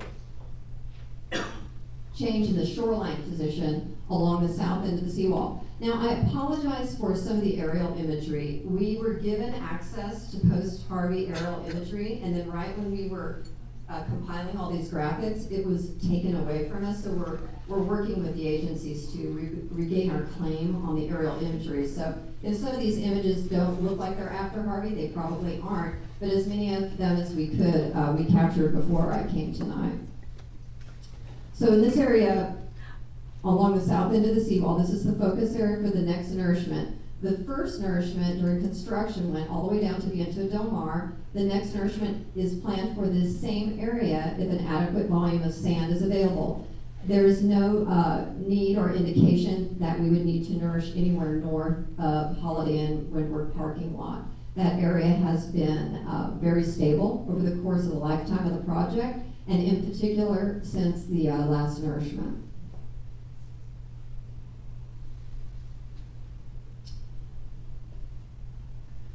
With limited change in the shoreline position along the south end of the seawall, we're not anticipating that the bollards will need to be adjusted other than what was recommended at the course of last year, which was to increase the northernmost position of the bollards 400 feet to the north. This is to accommodate an additional area that has eroded, and it does meet that 150-foot width criteria. So that is something that the city can entertain over the course of the next few months. It's not recommended to do anything drastic at the moment because we may have some recovery in the area due to the liberated sand. And there may be some accommodations that are made here during sand management over the course of the next few months.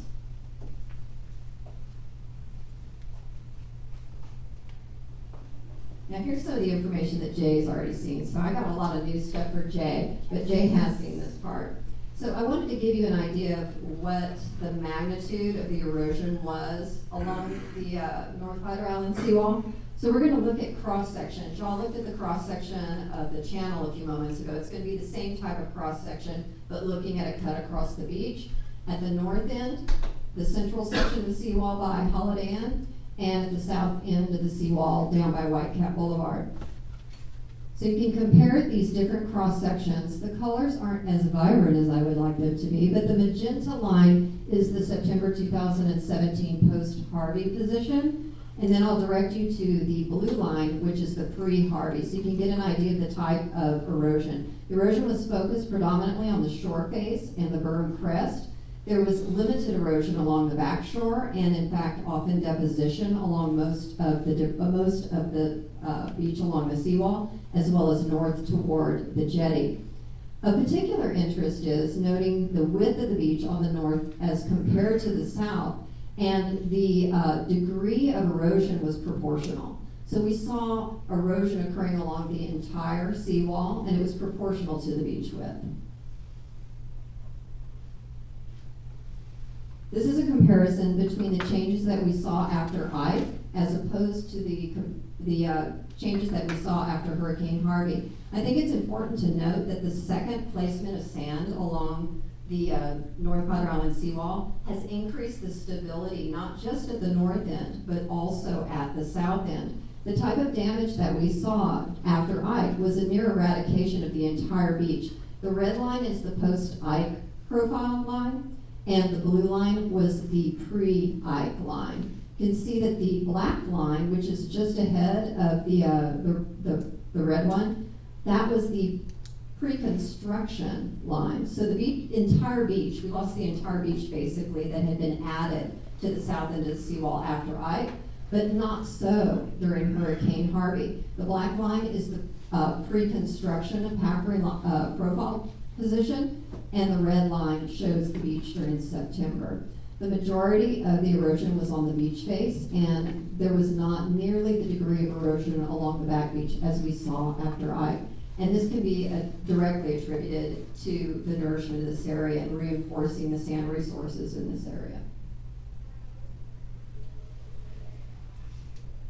Hey, Deidre, what was that line at 1.5 feet? That's the dotted line. What is that? That's mean high water. So these plots are all to NAVD 88, which is our data, our station data. But I wanted to be able to show the mean high water line also. Mean high water in this area is about 1.2 foot above NAVD 88. Thank you. Sure, I'm sorry. Normally there's a little MHHW on Dots. Good question. So after Harvey, nothing has really changed. Y'all have seen this graphic before. We have transient stability along the north end of the seawall. I always say transient because one good storm could change all of that. And we have persistent, albeit slow erosion along the south side. We're not seeing the radical erosion we saw after construction. We're seeing a much slower form of erosion in this area. And this section of the beach actually stood up to Harvey pretty darn well. This is going to be a summary slide, so we're almost to the end of things here. But I wanted to give you an idea of a preliminary damage assessment by area. Everything north of Mustang Island State Parks is in a whole different genre of change. They were hit a little harder than we were down here. Our study area stretches from south of Bob Hall Pier to about 2,000 foot north of Fish Pass. And the reason why the study area stretches that long across the beach is beach processes don't act by jurisdiction. So we have processes acting across jurisdictional boundaries in this area. And it's a topic that we can talk about at another time, but joining groups that have different jurisdictional boundaries for adjacent bits of beach is a really good idea for greater longevity for all projects. So that's one of the reasons why this project extends, is to capture the entire littoral cell where we have sediment sharing, because we're not just looking at the sand at North Padre Island seawall, we're also looking at the sand sharing that comes around the jetties that moves up from south of Bob Hall Pier. It's an important point to note. So this is the entire study area, and anywhere where you see colored lines on this aerial image is a place where we've collected different types of data to support assessment, both for planning purposes and also for post-storm. We're going to focus in on a couple of areas.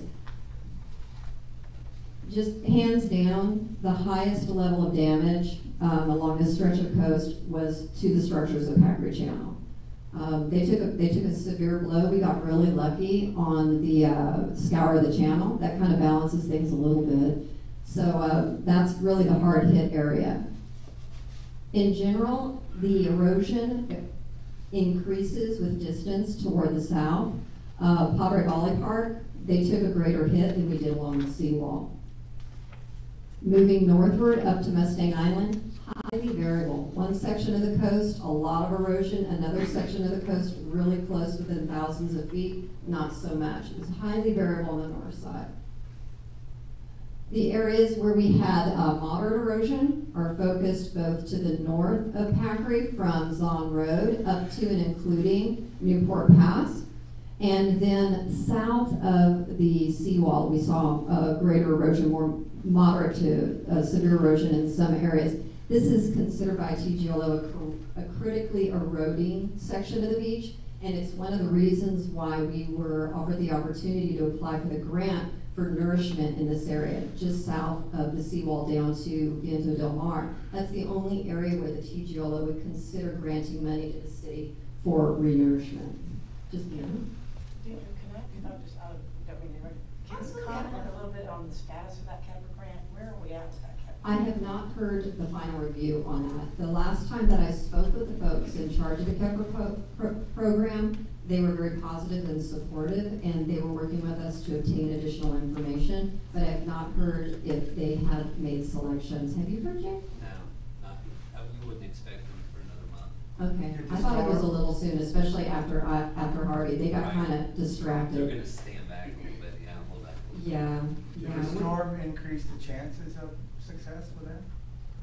Well, we didn't have significant loss. Our challenge right now is the reduction in our sand source. That's a little bit of a challenge for us right now. Now, after the winter time and all of the sand is still so highly mobile in the system, we may see a significant volume of sand enter the channel in a real short period of time, or we may be surprised, like we were during Harvey, and not have that level. If we have a good winter, we have a much greater chance of not having the deposition in the channel system if we can get our adjacent beach sand management under control. Yeah. So I don't see that Harvey will hurt us or help us with regard to CAPRA. I think we're just going forward with the planning for the dredge, because we actually could dredge right now if the city wanted to do that. There's a volume of sand that's significant in there. It's not what you would want to have the most successful beach nourishment, but it depends on if you have folks that want to assist you with the cost of that process. So, if I was understanding earlier, you were kind of like leading to the statement, I think, that dredging probably wouldn't occur then until September of 18? The soonest that dredging would occur would be the winter of 2018-2019. That would be the soonest. There's some limitations to the seasonality of when dredging is most effective and when you don't have to deal with things like turtle nesting and environmental concerns. So winter is an optimal time with regard to environmental concerns. So in the planning meetings before Harvey, we were looking at the winter of 2018-19 or 19-20. And the reason why we conduct the surveys seasonally is to reassess, so that if there's an opportunity to defer the dredging based on the most recent information, then the dredge can be deferred. But if there's a need that arises, say we have all the sand in the near shore and it suddenly floods the channel, then of course we could update that plan. But everything is in progress to go toward initiation of a dredge should it be necessary over the course of next winter. The permit process and all of that is all in the works right now. Thank you. Sure. The two areas where we're having challenges for the beach operations folks are these two areas of abundance. Now, something very similar to this happened 2 years ago, kind of a similar time of year actually, where we had a large amount of sand that was deposited on the back shore during an extended period of inundation. And like I said, this is like a winter storm or another inundation event that was just all jacked up. And there's a significant volume of sand that's in deposited both by Zahn Road and south of Pakery as well. That's causing some management concerns for the beach operations staff. So we ask for the public to be patient with them because they've just been handed a lot of sand. And you know, there's not many of them, and they have limitations on equipment and manpower there. Less extreme erosion occurred up here further toward Mustang Island State Park, and then it gradually increased toward the center of Mustang Island Park. And you can invite me back another time to have a discussion about some of the additional areas that we surveyed that are kind of beyond really y'all's area of focus. Once again, just to drive home that point about working with our neighbors, this is kind of our shared system of jurisdictional boundaries. So we have the county to the south of us, the area of city management, and then the county to the north of us, and then of course the state.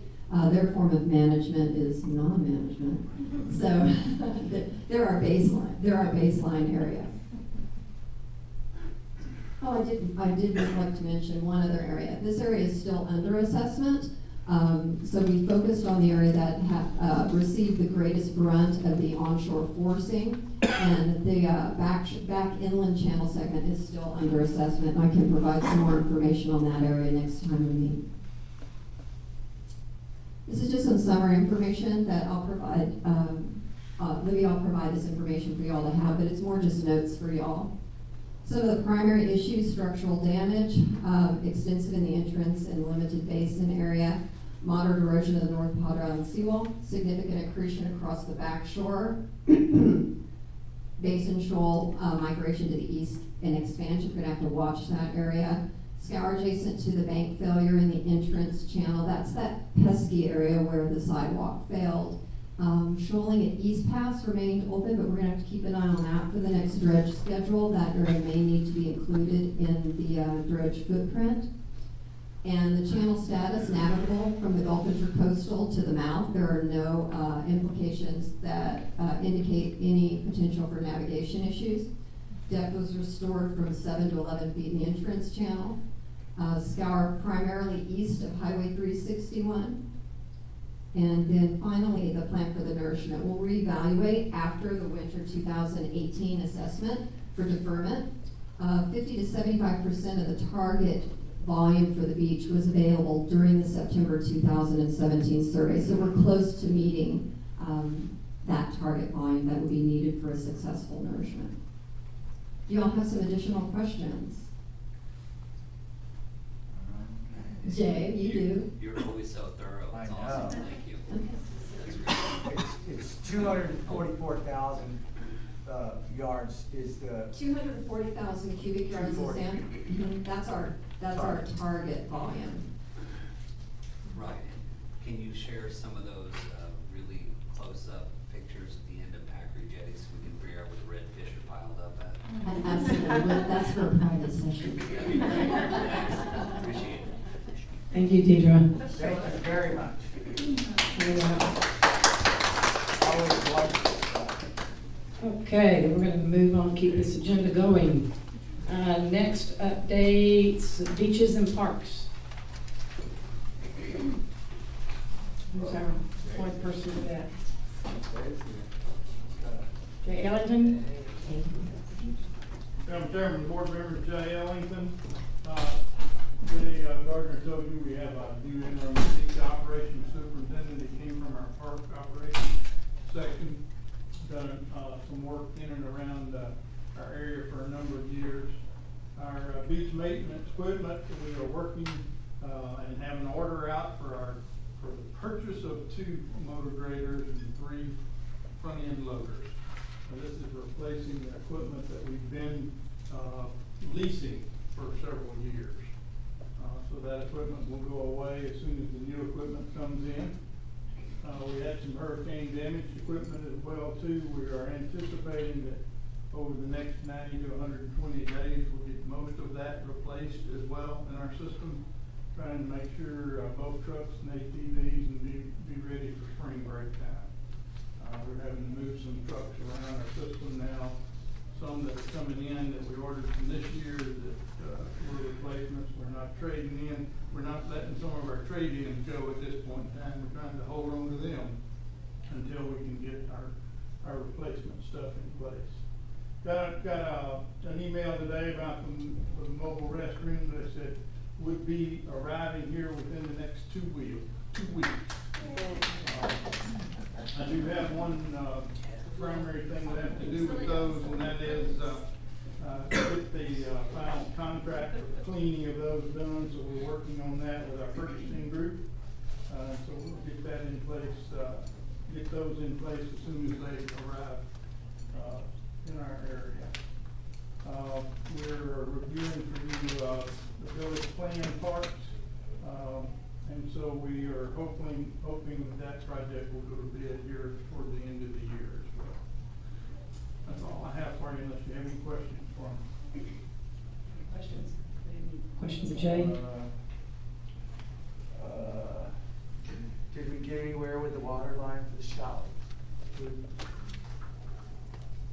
The water lines and showers are both on our engineering work schedule. So the water lines are being designed as part of the 2 access points. So we are trying to get one of those in place, and they would be bid out as a package deal for the water lines to go in place. You have any time frame on that? Part of that was part of our financial piece on that as well too, so we asked y'all to look at trying to increase the number there so we make sure we can cover the cost of those lines going in as well. The other piece is showers. We've got 2 bids in place, trying to finish up the 3rd one still, so as soon as we get those in place, hopefully we'll be able to award those, and those are going out to small construction firms who would build those as modular units for us. I think we've shown you that design several times, so those units would be built over the next 90 to 120 days. As soon as we get it awarded, they'll have that much time to build them, and hopefully we can have those in place by springtime as well too. Thank you. Thank you, Jay. All right then, moving on down the agenda, we've got next is our new business. And then we've got Keith. Madam Chair, the first item, as you covered in the update, these are items that we are looking to move forward to the TERS TERS 2 committee. The TERS 2 committee, however, will not meet until December. We're not going to try to meet this month. There were only 2 council meetings this month, the 7th and the 14th, and they like to schedule those meetings coinciding with the council meetings.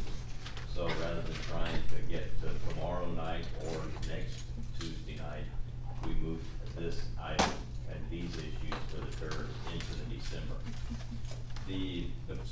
But all of these items we would like to take forward to the TERS except for 4, and I'll get to 4 in just a minute.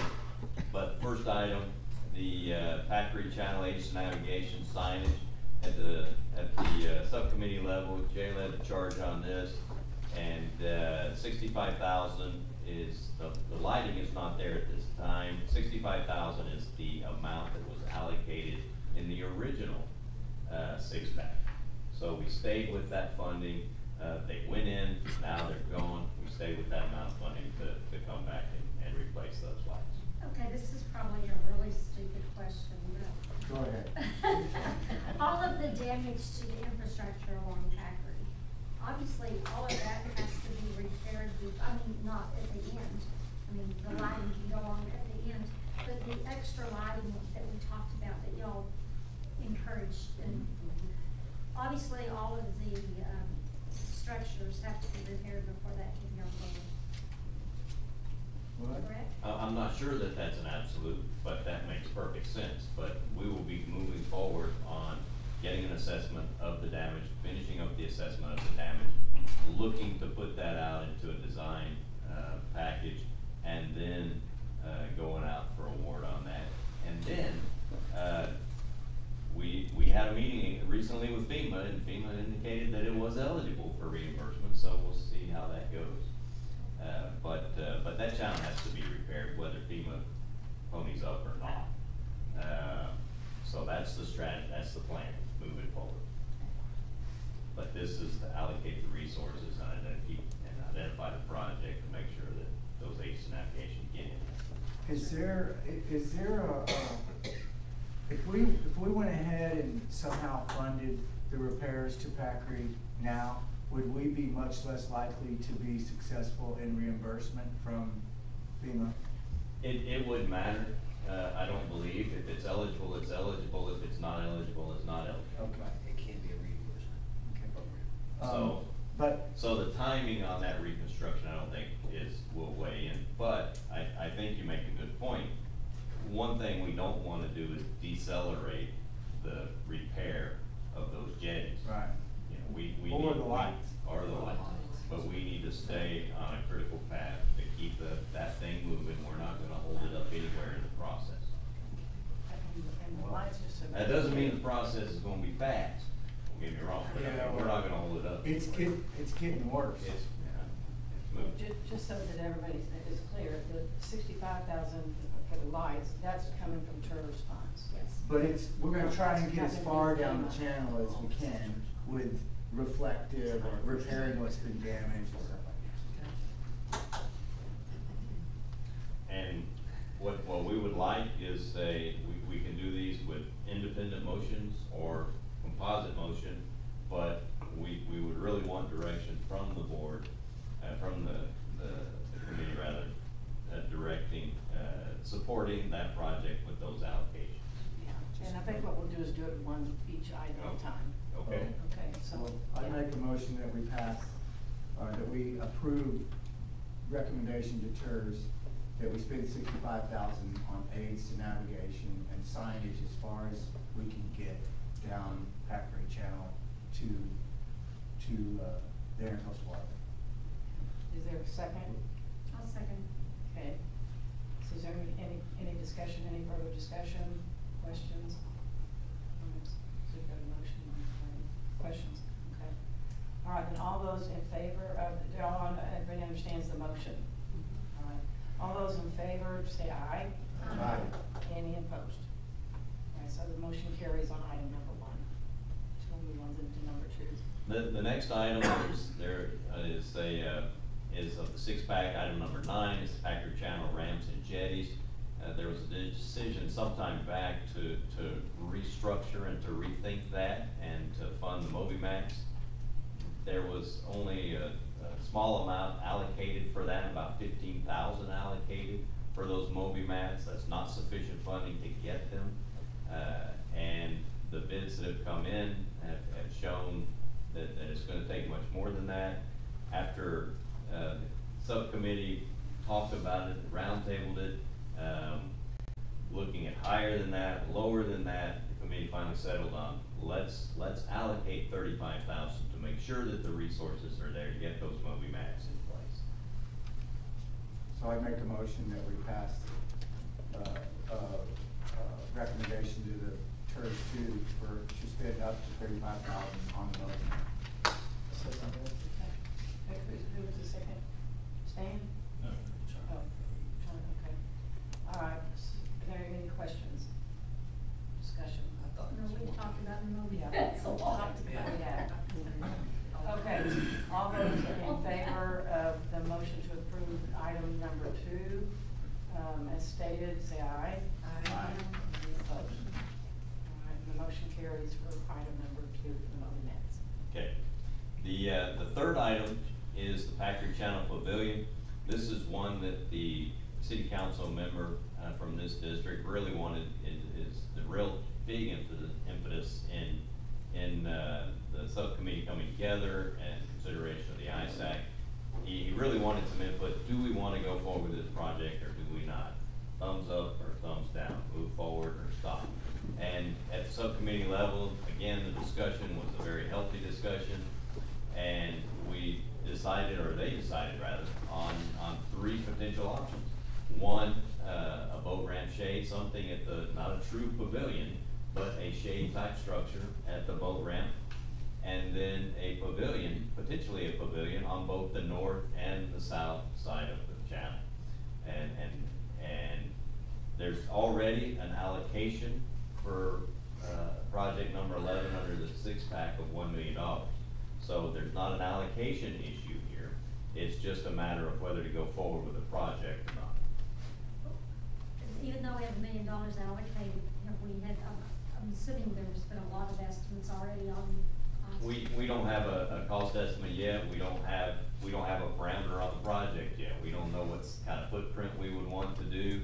We're gonna need to go to the state, and apparently they have problems and issues with impervious cover. So we were sitting around the table in the subcommittee actually designing it. We were talking about different type of flooring, different type of ceilings, different types of shading, all of these things to address whether to have impervious cover.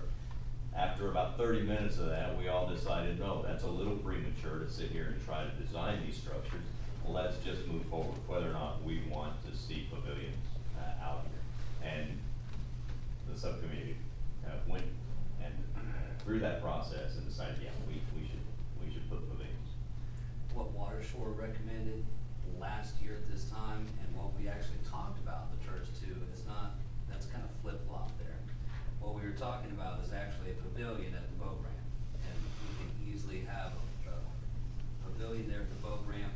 Look at the one by Market 37 next to Gully's deal there, like less than $100,000.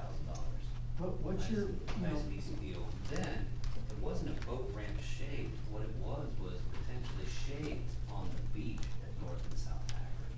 So that's kind of misleading as to what both the Water Shore recommendation were and the ISAC TERS 2 recommendation was from our subcommittee meeting. So, well, it's not. So if anybody makes a motion, I would probably clean that up a little bit. That makes more sense, actually. But what we're trying to make a motion about is we're all in favor of going forward with studying what it is we could build on the beach. But the shade or pavilion at the boat ramp is to be likened like Gully's structure, which is what, 20 by 60 or something? 30 by 60. 30 by 60 structure. And so we could potentially go ahead with bidding that or something. Yeah, exactly. So move forward with the pavilion and then study the shades or the structures on the beach. So they'll slow. Because if you'll remember, the motivation from the powers is to complete the six-pack project. So we can go forward with capital. Right. So if you just do number 3, you'll slow down the pavilion by them studying the shades. So let's not change. Whoever makes a recommendation, make it really clear. With the subcommittee, basically, what we talked about and agreed on, as I understood, and looking at my notes here, was to go forward, because there was a question about whether to, kind of two parts, go forward with the pavilion or not, and then also, part of that consideration at the subcommittee discussion was, if so, go forward with the pavilion, where? And so our subcommittee basically unanimously agreed that the answer to yes, let's go forward with a pavilion. Now, it would go with one pavilion by the boat ramp, or two more on the north and south side of the channel, but to go forward with yes to the idea of let's go forward with the pavilion. By the boat ramp. Start there, that's one motion. Then go forward. Do we need GLO approval on the one by the boat ramp?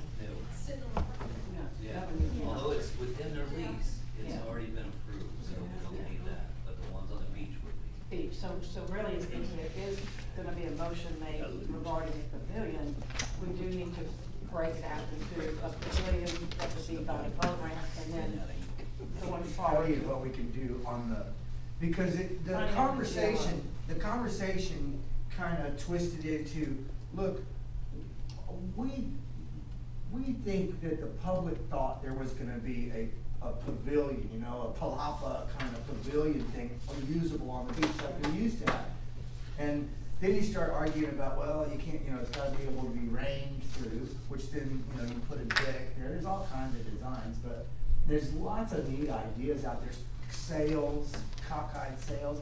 I even brought up, let's go rent a Butler tent for 90 days every summer or something out there, Anyway, there's lots of ideas, but it's gonna take a lot more work. But we'd sure like to get this other one completed to cover some other stuff. And it's a no-brainer, and local construction guys, maybe the same ones that do the showers could do it. And Jody and Charlie, they were both, do y'all have anything to add to this discussion? Okay. We need to move forward with the pavilion. By the boat. And then explore the idea of north and south of the Jetties, doing some sort of stack, whatever you wanna call it, we're getting hung up on pavilion. Yeah, it's the language. We could do it in two motions. I think we should, and I'll make the motion that we proceed forward with the pavilion that's staged somewhere at the boat ramp parking lot that exists already, and that with the condition that Isaac get a chance to review the plan and location and design. Good. I'll second that. Okay. And cost, yes. Yeah, all right. Did everybody hear Jody's motion and understand it? Any discussion? All those in favor then of Jody's motion, say aye. Aye. Any opposed? Who's seconded that? I did. Carter.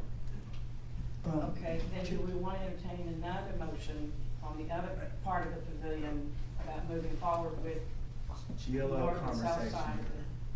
I'll make that motion, I'm gonna see if the phrase is correct. Okay. That we would like to, make a motion that we move forward with the exploration of, a pavilion-like structure. Or sail shades. With this Or design, sail we'll talk shades. about design, No, yeah, we'll we'll talk about design. Somewhere Something closer to that's the acceptable beach. to GLO on the north side of the jetty and the south side of the jetty, on the condition that, again, Isaac review design, location, cost, and what else? That was it. That was it, okay. What else is second? And I'll second. Okay, Charlie, Is second that that? concise enough for Yes, you? very good, thank you. Okay. All right, Charlie, you second that? Okay, Was that a second from Charlie? Okay. Okay. All right, is there any discussion? Motion on the floor. Okay, and all those in favor, say aye. Aye. Any opposed? Okay, that motion carries. Can I ask one question? Did you get that, Keith? I got it. Okay, all Where- right. where are We're on we? number 4. We'll go to number 4. Item number 4. Wait, just one second. Where are we on carving out the bad area on the boat ramp over there? Where are we on fixing those boat ramps to where big boats were having trouble? We have to revisit that at our subcommittee. That has to be revisited at our subcommittee. We're not this committee. Y'all ain't even talking about it. Subcommittee, no, we're not. We're trying to That's, finish that's, this. that's the course of the subcommittee. Okay, Yeah. all right. No, I hear you, Carter. Okay. I'm glad you said that. Okay, so item number, new business, item number 4, access road 3A, the sidewalk. Okay. Madam Chair, I wanted to talk about this a little bit, and I want to bring up a couple of things that have already been discussed. One was the water line. The water line is part of the cost estimate, getting the water line in here. Part of the cost estimate that you see in your table. Let's see if I can go, yeah, this thing go forwards and backwards. Can't quite make it out, but it's right there. It's one of the line items built into your table.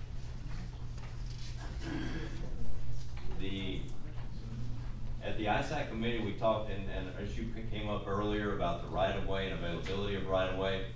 At the ISAC meeting, we talked about putting a 4-foot additional lane width on this side, and then also tapering, attaching the sidewalk to it, and then putting a curb, and then a sidewalk, and bringing that on around, and carrying it through. However, what we ran into when our engineers sharpened their pencil a little bit more, you can see a pinch point right here on that right-of-way and available right-of-way. So we were not able to do that full addition on the inside lane. So what we're looking to do is the 4-foot lane expansion on the outside, and then tapering it down to meet up with the existing pavement section, because the real issue is through the curve. So getting that wider through the curve for this maneuver coming here, which also allows for going into the beach, a little bit more room is there, competing for very limited space in this radius here. That inside radius is 80 feet, the outside radius is 100 feet, which is what you would expect with a 20-foot pavement section. What you see in the blue line is a reinforcement of the sand and stabilization of the sand with cement. And they're using a 19% on that, which is almost what you use in full concrete mix anyway. You use a 20%, a 1-to-5 ratio in doing cement anyway. So it's real close. Obviously, it's not reinforced or anything though, and it's just a stabilization. It's not a creation of a true mortar to pour. But you do have the sidewalk on this side. One of the issues that came up was how do we deal, this location must get compliant. And so there will be access ramps here to stay compliant. The other issue was, as the discussion ensued, that the folks in their golf carts will try to use the sidewalk, even though there will be a curb right there between the pavement section and the sidewalk. Someone still will try to get on there and use their golf cart and get on that 5-foot sidewalk, and they'll never see this guy over here walking on the sidewalk. They'll get on here, they'll never see this guy walking here, and the same thing would apply if they get on down here. Then they're really in for a mess, because they're not going to be able to get out. They'll have to jump the curb. So they'll figure it out one time if they try to get on this way, because what we're going to end up putting here, we're going to put a couple of bollards in here to make sure those golf carts cannot use that ramp and get onto that sidewalk. And at the other end too, right? So they can't get in that way? Not looking at putting any bollards here. I think they'll police themselves once they come around here and they get in here and they suddenly have to jump a 3-inch curve, or they got to do a turnaround to get out of there, and they're going to get stuck right here in this soft sand. They'll learn one time, because they won't be able to get out. They can't run the bollards over, so they're going to get stuck right there. So anyway, that's the gist of the project. Again, widening on the outside, tapering it down, merging it into the existing lane, allowing for this maneuver, which will give a little bit more space for the accessing the beach, and then putting a curb adjacent to the existing concrete right here, and then putting a 5-foot sidewalk adjacent to that, and then stabilizing on each side of the roadway. So where does the extra $127,000 come from? It comes from the bond project. We're going to, the action that I'll be asking of You're the. talking the 18 bond project? Correct. Not No, not the 18, Okay. 12, I believe. Oh, the old bond funds, Yeah, the okay, old bond. okay, got They it. found money from the. This, well, this project, these projects are grouped. All of these projects are grouped in just beach access. So these projects are being awarded independently, but they're all in one pool of money. And we did do a change order on 2A, based on the comments of the ISAC here, to increase those lane widths a half foot. So you're gonna have 10.5-foot lanes versus 10-foot lanes. That's pretty liberal. I think I showed a picture at the last ISAC meeting where on Staples, we've got 10-foot lanes and there's a bus handling that lane.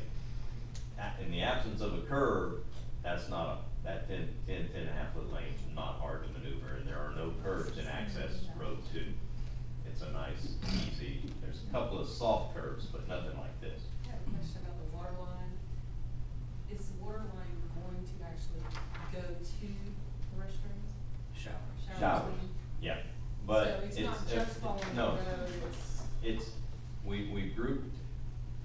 construction through to here in this project, only to get it into this part. While we're out here doing this, we wanna And get then the we'll line do in, it the rest and of then it. we'll stub it out here, and then take it the rest of the way. Okay. It's not the entire water line that's in this project. So have we It's just to priced, get through this. so have we priced the additional water line extension, or water line extension? He was just, Jay just reported earlier that we've received 2 bids, we're getting a 3rd one. On And the water line, I thought that was on the structure itself. no, I think It was? yeah, I'm seeing, it's all inclusive. I'm seeing a 4-foot sidewalk here. And do we talk about 5 foot? Should be no, it says a 5-foot sidewalk and a 4-foot, well, he's actually showing a 5-foot road widening as well. So we're getting 5 feet, not 4. We talked about 4 last week, but we're actually getting 5 here and a 5-foot sidewalk. Am I That looking says at the 4 same? on the cost estimate, it says 4. Okay. Oh, the cost. On the On the diagram, cost estimate, it says. diagram showing 5. What's that? No. It'll be as per plan. And it's not concrete. It'll be as per plan. It'll be a 5-foot sidewalk, So 5-foot sidewalk and, a 5-foot addition. It'll be as per these plans. okay, signs. Okay, are there questions? Do you have any questions? What was the recommendation? Keith said he was gonna make a recommendation. What we would like from the ISAC is approval of the plans with a 5-foot widening, on the outside lane, tapering that in, and a 5-foot sidewalk on the inside. And to move forward with that project and construct it with current resources for the access roads. And with the bollards. Oh, yeah, of course. I'd sure like to see a rethink putting a bollard down at this other end to keep them from going in there and learning a lesson. I agree with that. Yeah, bollards on that. Yeah. One in the middle. One at each end will do it, does it everywhere else, even in California. But Is there also gonna be signage? I don't like teaching cowboys lessons. We'll look at it, but if you're gonna have a lot of space here to be able to work into that sidewalk. Okay? If you really want to get on that sidewalk, we would need, and if you really want a bollard to be effective, you'd need to bollard this whole section right here. Oh. Keep them out of it. And I'm sure you could probably put signage that would be, no golf carts, No golf. whatever, not that anybody's gonna necessarily yeah. adhere and read the signs, Yeah, but but it's- there would be signage. Okay, I get it. We'll get some signage. Yeah, yeah. Signage is a good idea. Yeah, it's an improvement, then what's out there, sure, accomplishes what the concerns were, as we discussed earlier, in the previous So, meeting. so I'd make a So, motion, okay, I'd make a motion that we go through with, the description of the improvements that he had, and that we recommend to who? City, Yeah. that we go through with this, go forward with this, and that we're real happy about you recognizing that we were And a little, expedited. that's too long. Using current resources to finalize, to finish out access road 3A. Yeah, that's what I meant to say. That's key. okay, so let's, We got it. We, Yeah, vice we, versa. I make a motion that we approve.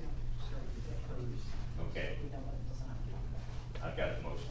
we have it, yeah. Second. Aaron wants to say. Charlotte? Charlie, would you second? He did. Okay. Is there any discussion, comments, other discussion, comments, motion? Okay, all right, all those in favor, say aye. Aye. Any opposed? All right, great, motion carries. Second. Okay. Second. Then, let's see. Moving on the agenda, we're almost to the end. Identify ISAC future agenda items, mobility and access management. You all may, and I guess Keith is gonna speak to this, but you all may or may not remember that there was a group that came before us a while back who was done a traffic study and some of them. Yeah. And then we asked them to come back and report to us, and when they were about 60% completed. Yeah. Okay, so Keith is now up to speed with that, and We are, he's, the short answer is that study has not come in, as professionally done as it should be. So our team is working with consultants to get that thing in order, to get that thing presented. Yeah, right. Just, that's the short skin. I anticipated having this on your agenda last month, I anticipated this month, and we're still working on getting that study in order. that's why it's a future That's item. the nicest way I've ever heard something like that That's a said. future item. So, okay, and then one last thing that I want to bring to the committee's attention, that per our bylaws, this isn't on the agenda, but per our bylaws, under Roman numeral 2B, the ISAC committee, we are to elect in the month of December, or assume they're nearby. We are to elect the chair and vice chair. So at next month's meeting in December, we will be holding elections for chair and vice chair. Okay, so just everybody be aware of that. And with, Next month's agenda. and with that, yeah, they'll be on the agenda for next month, obviously. Will. Yeah. Like the law. So that's kind of, I guess, another future. Okay, with that, unless there's any other comments, discussion? Or if there's something else that someone, this is the opportunity now to Yeah. tell us what you would want on a future agenda. Anything else anybody'd like to see, say next month particularly? I mean, other than, we're gonna have updates and, A lot of stuff from this one. yeah, we'll have updates from the new business. How about, how are we coming on my Pakery TV line?